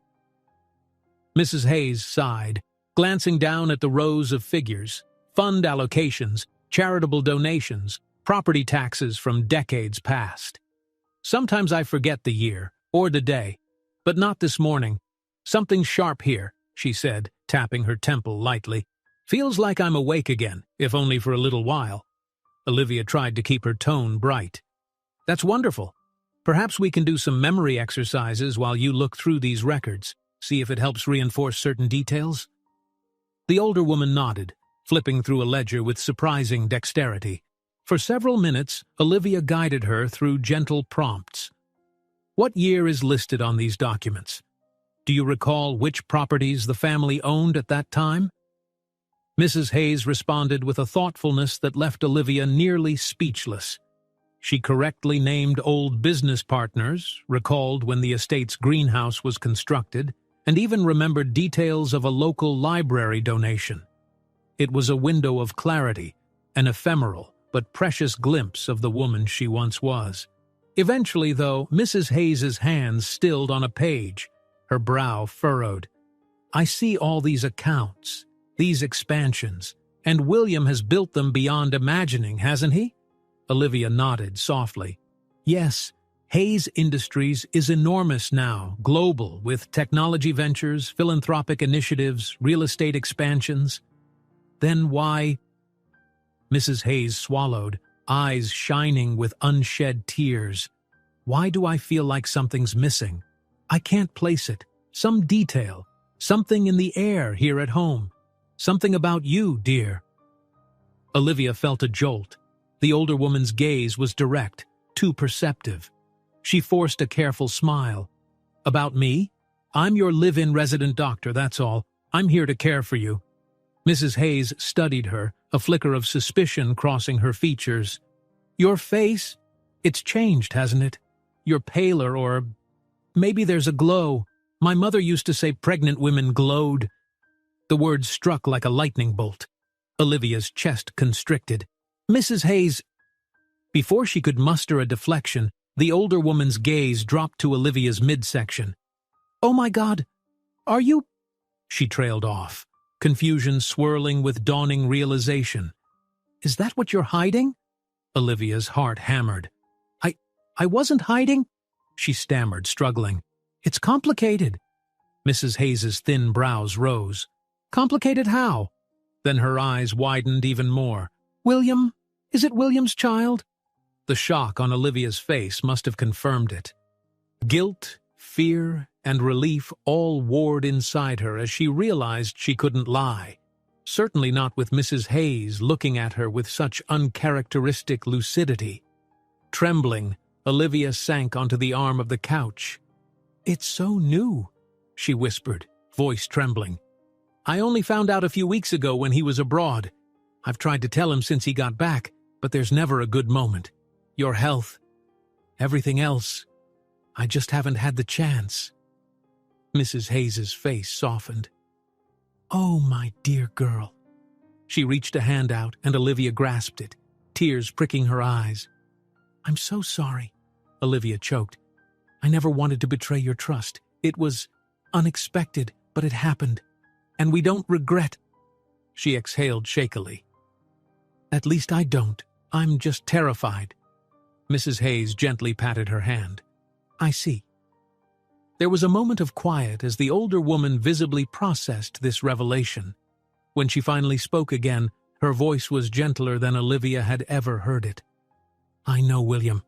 He's not perfect, but he cares deeply once he gives his heart away. Don't let fear keep you from telling him. He deserves to know, and you need his support. Tears slipped down Olivia's cheeks. You're right, she whispered. I promise I'll tell him. Today. I just hope he's ready for it. Mrs. Hayes smiled faintly. If he's not, well, I'll straighten him out. A spark of her old formidable spirit surfaced in that wry remark. Then a hint of sadness shadowed her features. If only I had more time, more clarity, to help him see what matters most in life. He's always so busy, so focused on building the empire. He forgets the small wonders around him. Olivia gently squeezed the older woman's hand. We'll remind him together, she said softly. They stayed like that for a few moments, holding hands while the morning light cast a golden glow through the window. For once, Mrs. Hayes seemed calm, almost peaceful. Olivia blinked away tears, overwhelmed by the sudden role reversal, a patient comforting her doctor. But she recognized that, in some ways, this was how real relationships formed. Caring didn't always flow in one direction. They proceeded with the memory therapy, but after about 20 minutes, Mrs. Hayes's lucidity began to fray. She stumbled over words, losing track of which ledger she was reading. Finally, she sat back, disoriented. "I'm so tired," she murmured. "Where did I put that scarf?" Olivia exchanged a look with Carmen, who hovered nearby. The moment of clarity had passed, slipping through their fingers like sand. Still, a gentle happiness warmed Olivia's chest. Mrs. Hayes had recognized the truth about her pregnancy, even if just momentarily. That small spark of awareness felt like a blessing. They guided the older woman to rest. As Mrs. Hayes drifted into a light sleep, Olivia quietly left the room, determined to track down William. Her hands shook with anticipation. She had promised Mrs. Hayes and herself that the secret wouldn't remain unspoken another day. She found William in the estate's sizable home office, surrounded by files and speaking with a man in a suit, likely one of his top executives. The conversation sounded urgent, but Olivia caught William's eye from the hallway. He immediately signaled for the man to pause, then walked over. "Olivia," he greeted, concern edging his voice. "Is everything okay with grandmother?" "She's resting now," Olivia said, schooling her features. "But I need to speak with you privately. It's important." William's face tightened with worry. He glanced at his associate. "Wait here," he ordered, and then guided Olivia out into an adjoining library, shutting the door behind them. "Tell me, is something wrong? Did grandmother have a relapse?" "No, not exactly." Olivia tried to steady her breath, her pulse roaring in her ears. The library's shelves towered around them, thick volumes forming a silent audience. "Just say it." "William, I've wanted to tell you this since before you returned, but the timing never seemed right." He searched her eyes, brow creased. "You can tell me anything." She pressed a hand lightly over her abdomen, voice catching in her throat. "William, I'm pregnant." Silence. For a split second she thought maybe he hadn't heard, but then she saw the shock flood his features, eyes widening, Adam's apple bobbing as he swallowed. "You're what?" he breathed, taking a step closer. His gaze darted from her face to the gentle curve of her midsection. When?" He shook his head, struggling to catch up. "When did you find out?" Her voice shook. "While you were abroad. It happened. Well, that night after the long day with your grandmother, She flushed. "It just happened. Neither of us planned it, obviously." He raked a hand through his hair, still reeling. "And you've been dealing with this alone all these weeks? Why didn't you call me?" Tears pricked her eyes. "You were in the middle of high-stakes negotiations. Your grandmother's condition was fragile. I was scared. I didn't want to distract you. I kept telling myself I'd wait until you got back, but then we barely had a moment alone." She tried to steady her breathing. "I'm sorry if I made the wrong choice, but yes, I'm pregnant. And I'm terrified." William let out a shuddering exhale. Slowly he reached out and cupped her cheek, his thumb brushing a stray tear. I wish you hadn't felt you had to shoulder this alone."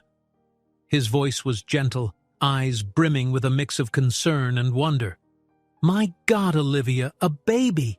She laughed shakily, tears slipping free. "I know, it's crazy. And I know the timing is awful.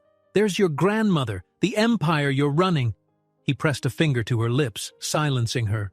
"Stop. This baby, our baby, matters more than any business deal." He paused, eyes flicking to the door as if worried about eavesdroppers, but then refocused on her. "I'm shocked, yes, but I'm not angry. Not at all. Just overwhelmed." Relief flooded Olivia, her shoulders sagging as though a massive weight had been lifted.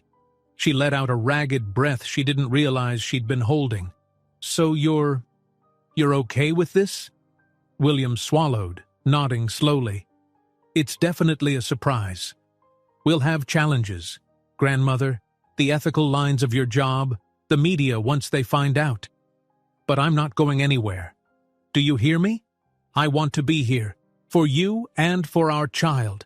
Emotions spilled from Olivia in a rush, fear, gratitude, and an unexpected rush of joy. She wrapped her arms around him, burying her face against his shoulder. He held her gently but firmly, kissing the crown of her head as her tears dampened his shirt.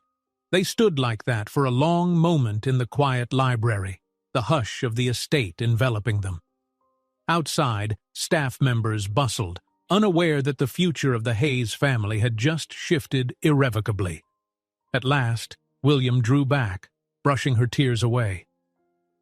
"We'll figure this out," he promised, voice low and steady. "Together. No more secrets, no more waiting until the perfect moment." She nodded, heart thudding with cautious optimism. "Thank you. And there's one more thing you should know." She hesitated, swallowing. "Your grandmother sort of figured it out this morning. She had a lucid moment." His brows shot up. "She did? Is she?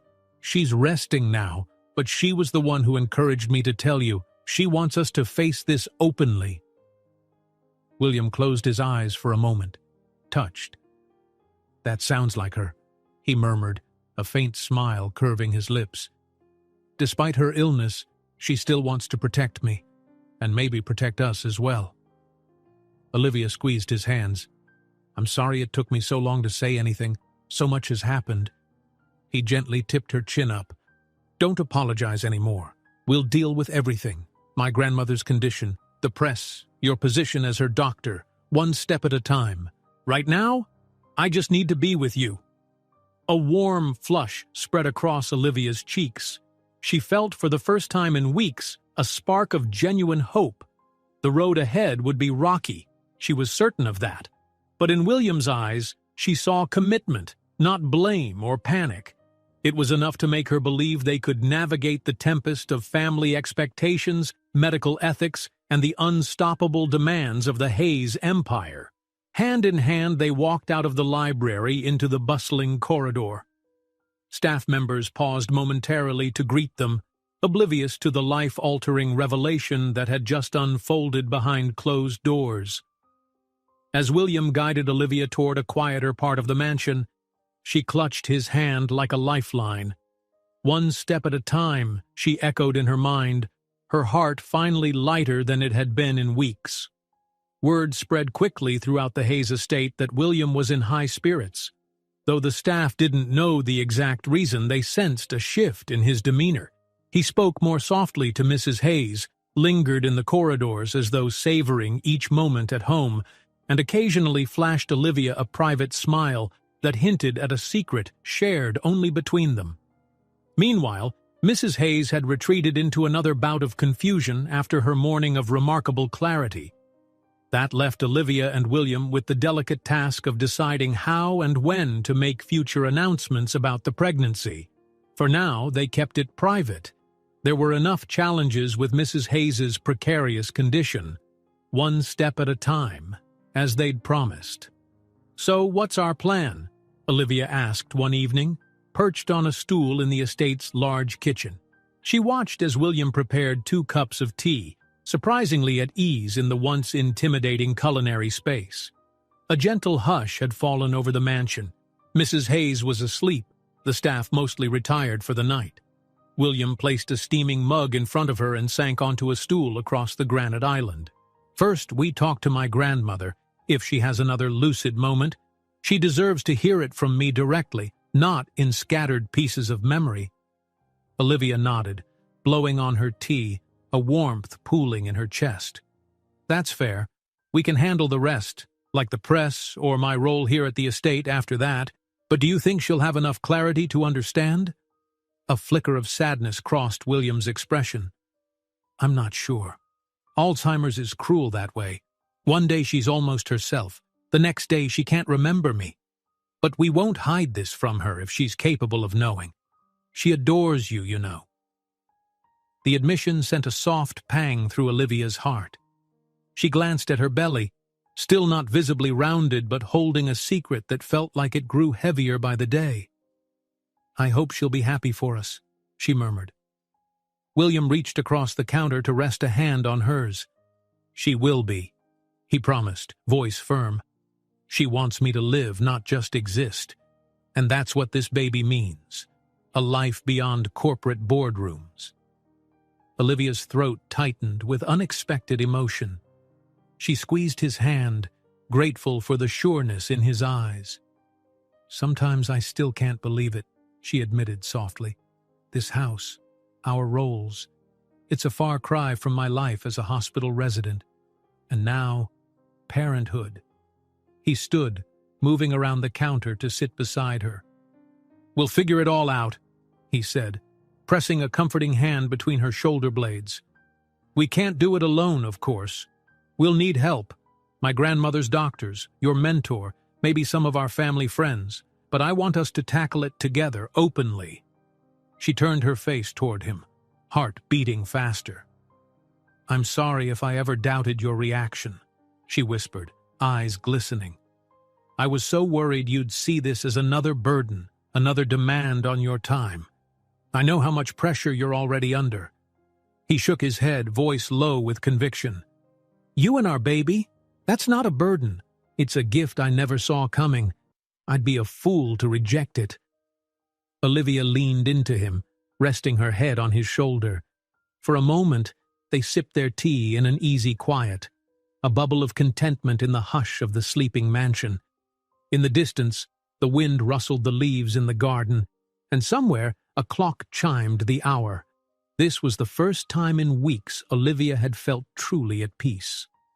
The following morning, Olivia tended to Mrs. Hayes while William stepped out to handle a round of urgent business calls. The older woman was withdrawn, offering few responses. Her earlier burst of lucidity seemed a distant memory. Olivia guided her through a puzzle of matching images to words, but Mrs. Hayes stared blankly, mumbling about places and people Olivia didn't recognize. By late afternoon, Mrs. Hayes's agitation worsened. She paced the corridors in her wheelchair, insisting she had to catch a train or meet father at the orchard. It became clear she was in the midst of a disorganized episode. Carmen, the nurse, softly administered a mild sedative under Olivia's supervision to calm her nerves. Even so, anxiety lingered on the older woman's face as she dozed off. Around dinner time, Olivia found William in the estate study, poring over documents. He looked up, expression weary. How is she? Not good today, Olivia replied quietly. She shut the door behind her.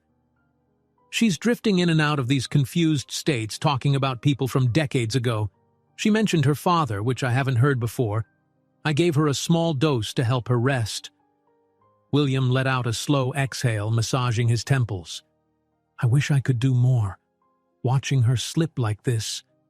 He trailed off, shaking his head. I'm not ready to lose her, Olivia. She approached, lightly touching his arm. I know. But we can still make her days meaningful.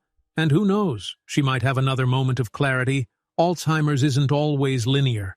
The layers of grief and guilt in his eyes tore at her heart.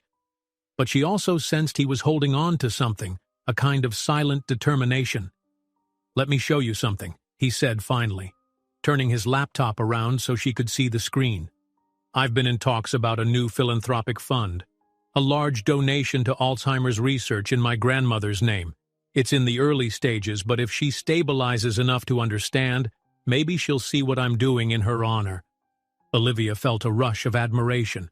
William, that's beautiful. She leaned over to scan the proposal details. Millions of dollars earmarked for research, clinical trials, and support programs for families coping with dementia. This could help so many people. It could help us too, he murmured. I have all the resources in the world, but none of it feels like it's enough to save her. At least this way, we can push the science forward. She wrapped her arms around his shoulders from behind, resting her cheek against the top of his head. You're doing everything you can, she whispered. I'm proud of you. He exhaled shakily, covering her hands with his. Thank you, he managed. Hearing that from you means a lot. The warmth of the moment lingered, even as the night pressed onward. Olivia glanced at the clock.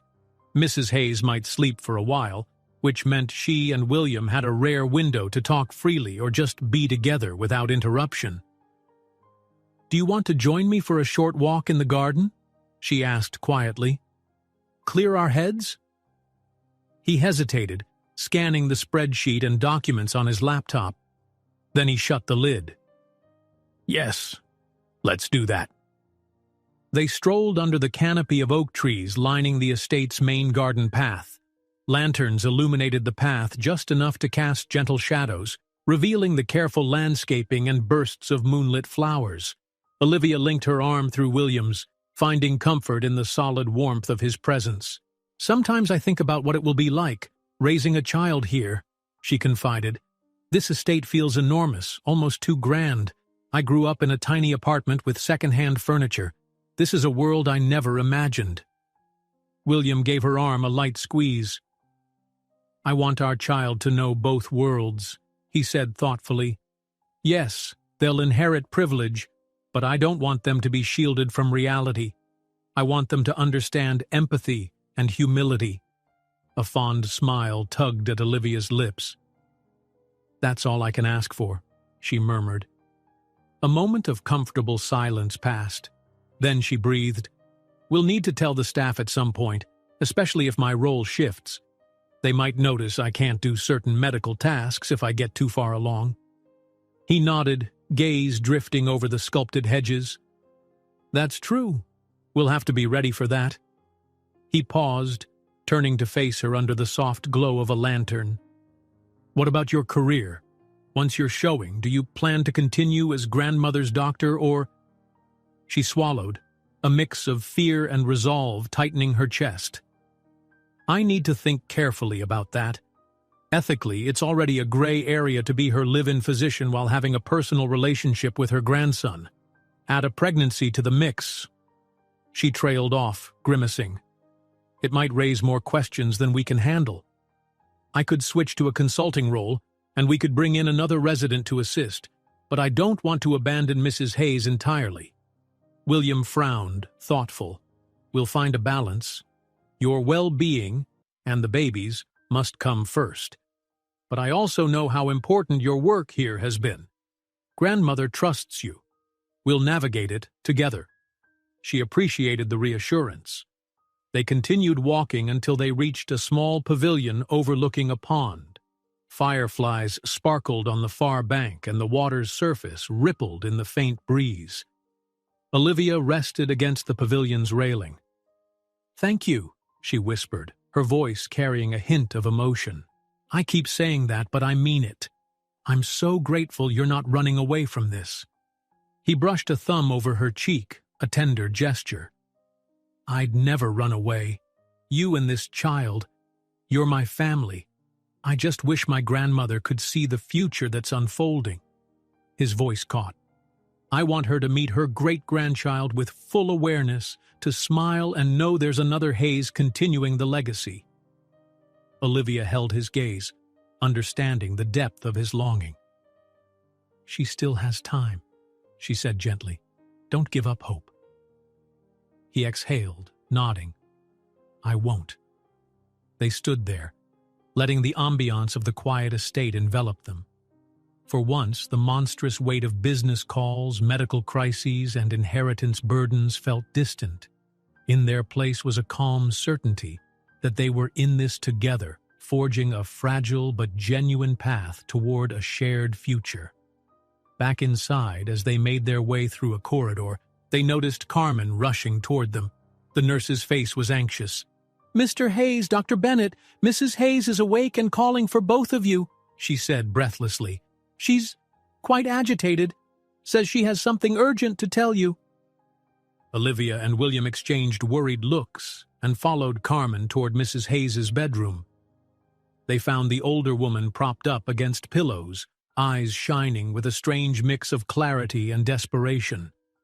Her hands trembled on the blanket. "William," she rasped, beckoning him close. He hurried to her side, gently taking her hand.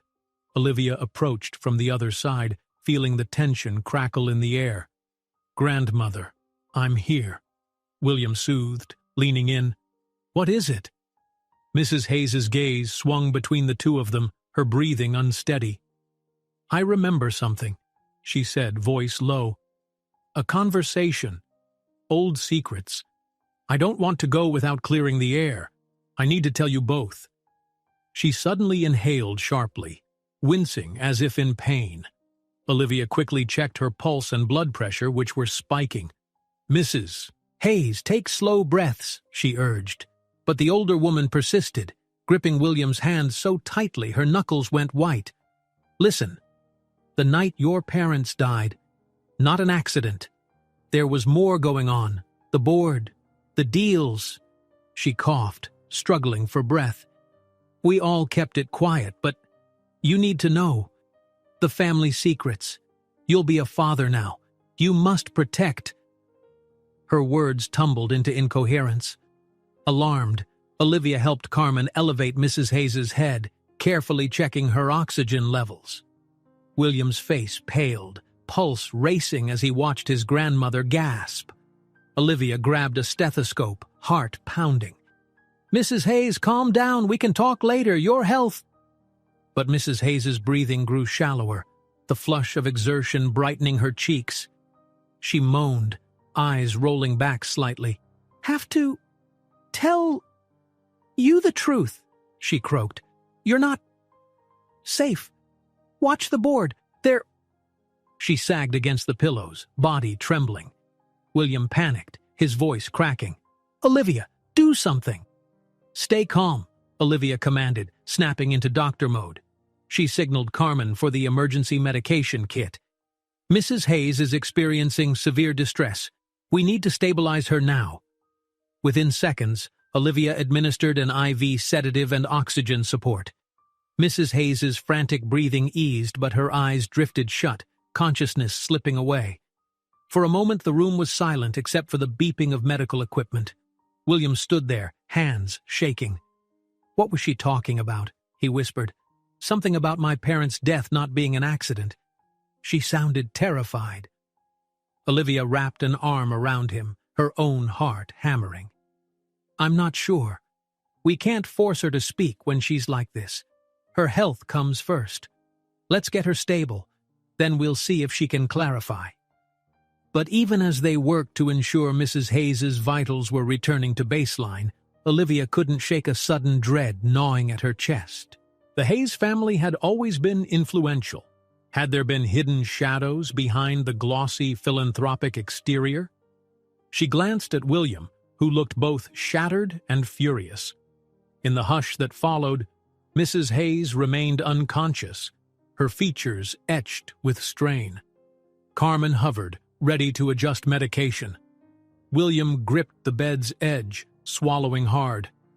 "My parents died in a plane crash," he said numbly. "They told me it was mechanical failure, but if grandmother believes something else happened—" Olivia exchanged a worried look with him. This was new territory.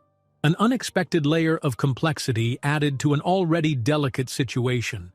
The baby, Mrs. Hayes's deteriorating mind, William's empire, and now a cryptic hint of old conspiracies. She placed a gentle hand over William's shoulder. "We have to focus on her immediate needs," she said softly. "Once she's stable, maybe she can explain. It might be just confusion, or it might be something real. Either way, we can't let it undo her progress or your peace of mind." He nodded dazedly, still reeling. "Yes," he murmured, but his eyes stayed locked on his grandmother's drawn face. "But if she's right, if there's more to my parents' deaths, how far does it go? And does it have anything to do with us, me, you, or the child?" A heavy stillness fell in the room, punctuated by the steady beep of the monitor. Olivia's mind spun with questions she couldn't answer. All she knew was that Mrs. Hayes's cryptic warning now hung in the air, casting a dark shadow over the future she and William were just beginning to envision. For the rest of that tense evening, the Hayes mansion felt wrapped in a suffocating kind of silence. Even the air seemed heavier, as though the very walls were absorbing Mrs. Hayes's ominous words about the past. Nurses and staff tiptoed through the halls, exchanging anxious glances. William stationed himself at his grandmother's bedside, watching every slow rise and fall of her chest. Meanwhile, Olivia hovered nearby, struggling to maintain her composure as both a doctor and someone personally entwined with the family's fate. Morning arrived, cold and gray, as though the weather itself reflected the unease within the estate. Olivia stirred awake in the chair she'd pulled close to Mrs. Hayes's bed. Her neck ached from sleeping upright, and her stomach churned with the familiar wave of nausea she'd come to expect each morning. She glanced over at William, who'd dozed off in a second armchair, still fully dressed from the night before. Mrs. Hayes was still in a deep sleep, her vitals stable, but her expression drawn. Gingerly, Olivia checked the older woman's pulse and respiration rate, all within normal limits, given the circumstances. That alone was a relief. Despite the worry over her cryptic warning, physically she seemed to have weathered the night. Needing a moment to gather her thoughts, Olivia excused herself to the ensuite bathroom. She ran cold water over her hands, staring at her reflection in the mirror. One crisis at a time, she told herself. The baby needed her calm, Mrs. Hayes needed her steady, and William needed answers, or at least some comfort in the face of a possible conspiracy. When she returned, William was awake, rubbing his eyes and checking on his grandmother. He looked up, meeting Olivia's gaze with a flicker of relief. "She's stirring," he said quietly. "Maybe she'll be more coherent this morning." They watched in hushed anticipation as Mrs. Hayes's eyelids fluttered open. For a heartbeat, confusion clouded her expression. But then something like recognition dawned. She managed a weak smile at William. "You're here," she whispered, her voice scratchy. I had a dream. Or maybe it wasn't a dream." William took her hand. "You said something last night," he ventured softly, measuring each word. "About my parents, about the board, some danger." Her frail hand trembled. Olivia stood at the foot of the bed, monitoring the older woman's vitals but also bracing for what she might say. Mrs. Hayes's eyes flicked to Olivia and then back to William. Her gaze cleared for an instant, and she swallowed, lips parting. "I was there when it all happened," she said, voice raspy but urgent. "Your parents wanted to take a different route with the company. Less risk, fewer ruthless expansions. Some board members, old business partners, they pressed for deals that led to hidden corruption. When your parents refused, it stirred dangerous enemies. I always suspected the plane crash wasn't a random mechanical failure. It was sabotage." William inhaled sharply, knuckles whitening around his grandmother's hand. "Why didn't you ever tell me?" His tone wavered between betrayal and heartbreak. Tears slipped down Mrs. Hayes's cheeks. "I had no proof, just suspicions. By the time I pieced it all together, you'd already inherited the empire. I thought burying it would protect you. Then your expansions took off, and I kept silent, hoping you'd never face the same threats." A silence fell, cold as ice. Olivia's breath caught in her chest, stunned by the gravity of Mrs. Hayes's revelation. She had half expected some measure of confusion or exaggeration, but the older woman spoke with eerie conviction, as though she'd been safeguarding this secret for decades. William pressed his free hand to his forehead, absorbing the blow. "Grandmother, if that's true, we have to investigate. We need to find out who was behind it." Mrs. Hayes nodded weakly. "You must, William, but be careful. Some of those old ties may still linger in the boardroom. They were cunning enough to orchestrate your parents' demise. They'd do worse if they see you unraveling their secrets." Olivia fought the urge to rush forward and comfort William, but in his grandmother's presence, he kept composure, locking his grief behind a calm veneer. "I'll handle it," he promised. "I won't let them harm you, or anyone else." Mrs. Hayes's lips curved in a sad, grateful smile. Her eyes flitted to Olivia. "You'll stand by him?" she asked softly. Olivia stepped closer, placing a reassuring hand on William's shoulder. "I will," she said, heart pounding. "We'll handle it together, whatever the truth is." Satisfied, Mrs. Hayes closed her eyes, tears clinging to her lashes. Her energy drained, the effort to speak so plainly taking its toll. Olivia quickly checked her vital signs, relieved to find them relatively stable. The older woman was exhausted, but at least not in immediate physical danger. As she drifted off to rest again, William held her hand until her grip went limp with sleep. Then he rose, stepping away from the bed. His eyes, when they met Olivia's, burned with a mix of anger and sorrow. "We can't ignore this," he muttered. She ushered him into a quieter corner of the bedroom. "I agree, but we must tread carefully. Any rash move could spook the people she's talking about, and it could cause more distress for her." William nodded, breath quivering. "I'll start by reviewing old records, private contracts from the time of my parents' leadership. Maybe I can find a clue, dates that don't match, suspicious transactions. If it was sabotage, there must be a paper trail somewhere." Olivia recalled the philanthropic plans William had for Alzheimer's research. She wondered how that might intertwine with unraveling a decades-old conspiracy. "I can help," she said, though uncertainty laced her words.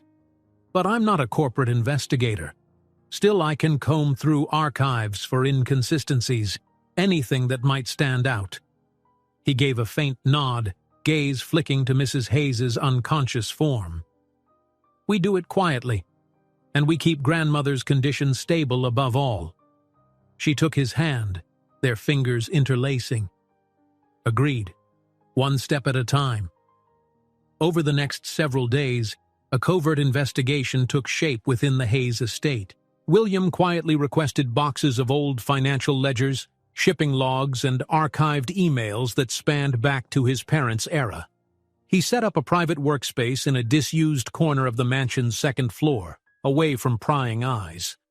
Olivia spent her breaks from caring for Mrs. Hayes discreetly flipping through old files, scanning for any anomalies. The staff noticed the hush of secrecy, but didn't question it openly. Rumors spread that Mr. Hayes was working on a new philanthropic venture or reorganizing his inheritance. Only Carmen, who was close to Olivia, suspected there was more going on, yet she kept her distance, respecting boundaries. At first, the search yielded little. Records mostly appeared routine. But one afternoon, Olivia unearthed a series of personal notes penned by William's father, references to boardroom disagreements and veiled threats. The handwriting grew shakier in later entries, culminating in an ominous final line. "If we don't comply, they'll push us out. Or worse." Heart-pounding, she showed William, who read the lines with grim resolve. "This lines up with what grandmother hinted," he said, voice taut. "They were warned. And then their plane went down." They exchanged a look, both of them unsettled, yet a flicker of vindication in William's eyes. It wasn't a smoking gun, but it was evidence that something more sinister had been at play. Meanwhile, Mrs. Hayes's condition fluctuated, but she remained stable enough for daily checkups. She occasionally voiced drowsy questions about whether William had taken care of it yet, though she didn't elaborate further. And each time William reassured her that he was on it, pressing a gentle kiss to her forehead. Late one evening, Olivia found William alone in the second-floor workspace, poring over more records. He looked exhausted, dark shadows under his eyes. Yet a fierce determination blazed in his expression. "How long have you been at it?" she asked gently, stepping inside and placing a hand on his shoulder. He ran a hand through his hair. "Hours, possibly all day. I lost track." He pointed to a ledger from the year of his parents' accident. "Look, there's a sudden spike in subcontractor expenses right before their final flight, money funneled to an anonymous shell company. If I can trace that shell company's ownership, we might find who engineered the sabotage." Admiration and worry tangled in Olivia's chest. "I'm proud of you for chasing the truth, but you need rest. If you burn out, you can't help anyone." He let out a shaky exhale, turning in his chair to face her. "You're right. Every step I take reveals more reason to believe grandmother's suspicions. I feel like I'm stepping into a minefield. If the same people are still around, they won't appreciate me digging up old skeletons." Olivia stroked his hair, letting her gaze fall to the gentle curve of her abdomen. "We'll be careful," she promised. "Your grandmother trusts you to do this, and soon you'll have a child who needs you safe as well. I can't bear the thought of something happening to you, William." He looked up, eyes softening. "I won't let them threaten our family again," he said firmly. "Not you, not grandmother, not our baby." They embraced, the hush of the estate amplifying the beat of their hearts. In that moment, Olivia believed him, believed they could unearth the past without letting it destroy their future. Over the next few days, William enlisted the help of a trusted lawyer, an old friend of the Hayes family who had proven loyalty time and again. Under tight confidentiality, they traced the suspicious shell company to an offshore account managed by an entity that had ties to several old board members from Hayes Industries. It was enough to warrant further legal action, perhaps even a private investigation to confirm wrongdoing. But before William could finalize his strategy, Mrs. Hayes took a sudden turn. Early one morning, her vitals plummeted. Olivia and Carmen rushed to her side, administering emergency medications and oxygen. William, summoned from his covert workspace, arrived breathless to find his grandmother pale and delirious.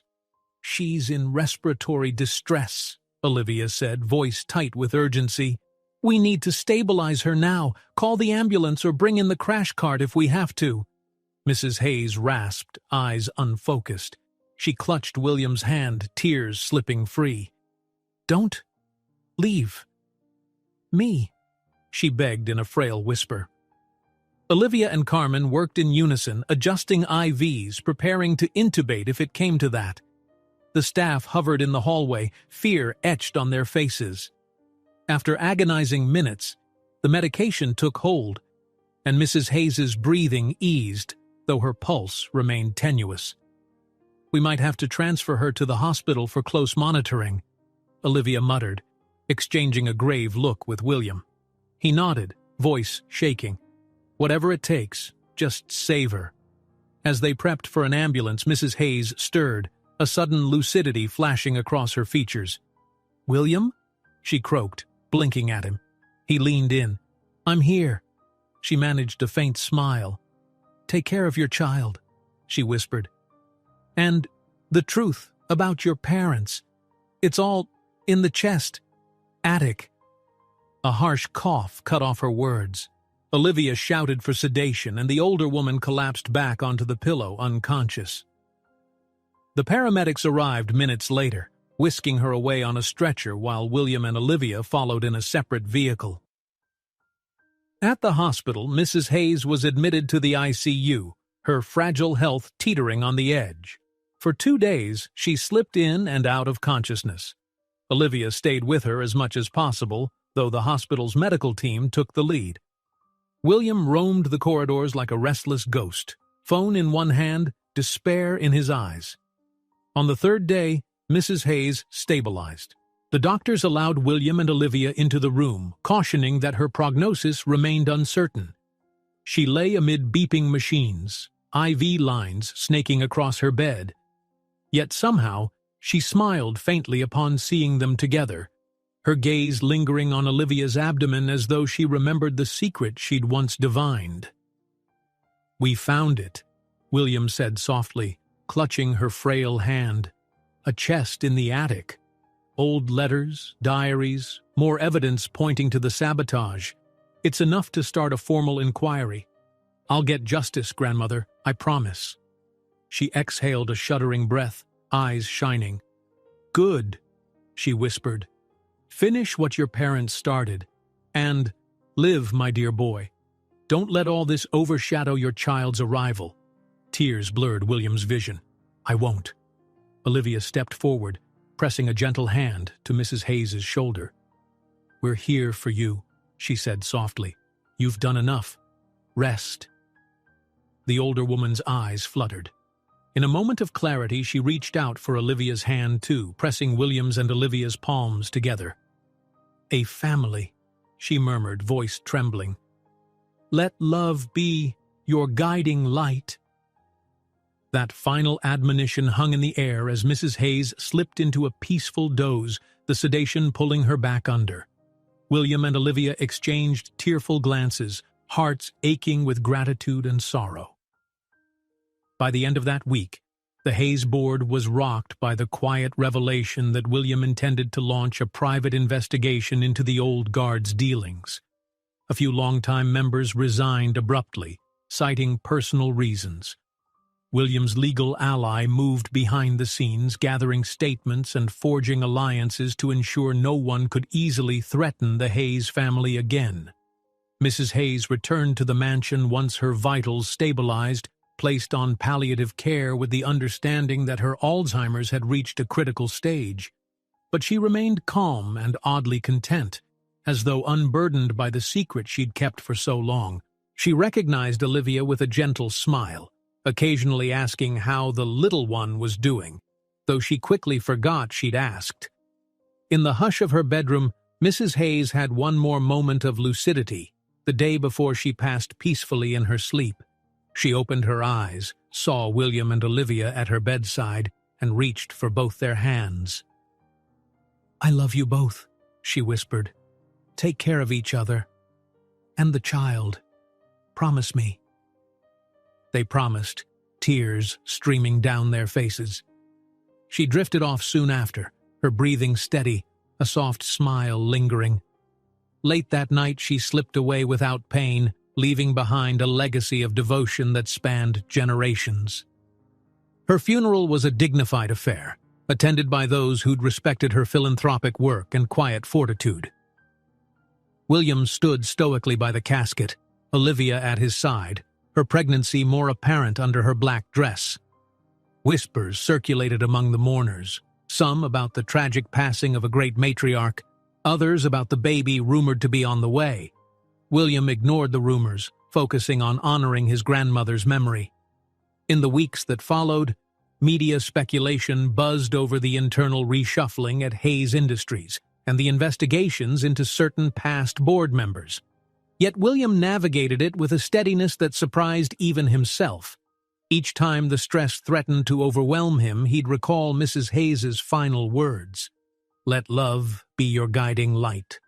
And he'd breathe, reminded that his family's future now included Olivia and their unborn child, a reason to fight for something beyond corporate power. Olivia, for her part, continued with prenatal checkups and eased out of her role as Mrs. Hayes's resident physician, pivoting to a more consultative position. Though she wrestled with guilt over leaving the hands-on care, she knew the shift was necessary, for her ethical standing and for the new life blossoming inside her. One late afternoon, as the sun dipped below the estate's manicured gardens, William led Olivia outside to the greenhouse, the very place Mrs. Hayes had once visited in a rare moment of clarity, marveling at orchids. He handed her a small envelope, eyes brimming with tenderness. Inside was a letter he'd penned. It read simply, "For our family, for what's to come, and for the legacy my grandmother believed in. I love you, Olivia. Always." Tears welled in her eyes as she embraced him, the greenhouse's warm humidity cocooning them in floral scents. For a moment, they heard nothing but the rustle of leaves and their own steady breathing. They might face new battles, legal, personal, and ethical. They might uncover more secrets about the Hayes empire. But as Olivia pressed a hand to her abdomen, feeling the faint flutter of life, she closed her eyes and remembered Mrs. Hayes's trembling words, "A family. Let love guide you." In that promise they found hope. Together they would honor the past, cherish the present, and face the future, no matter how unpredictable, with unwavering resolve and hearts bound by the silent, powerful truth that love had given them both a second chance. If you enjoyed this story, don't miss the next one. Just click on the screen.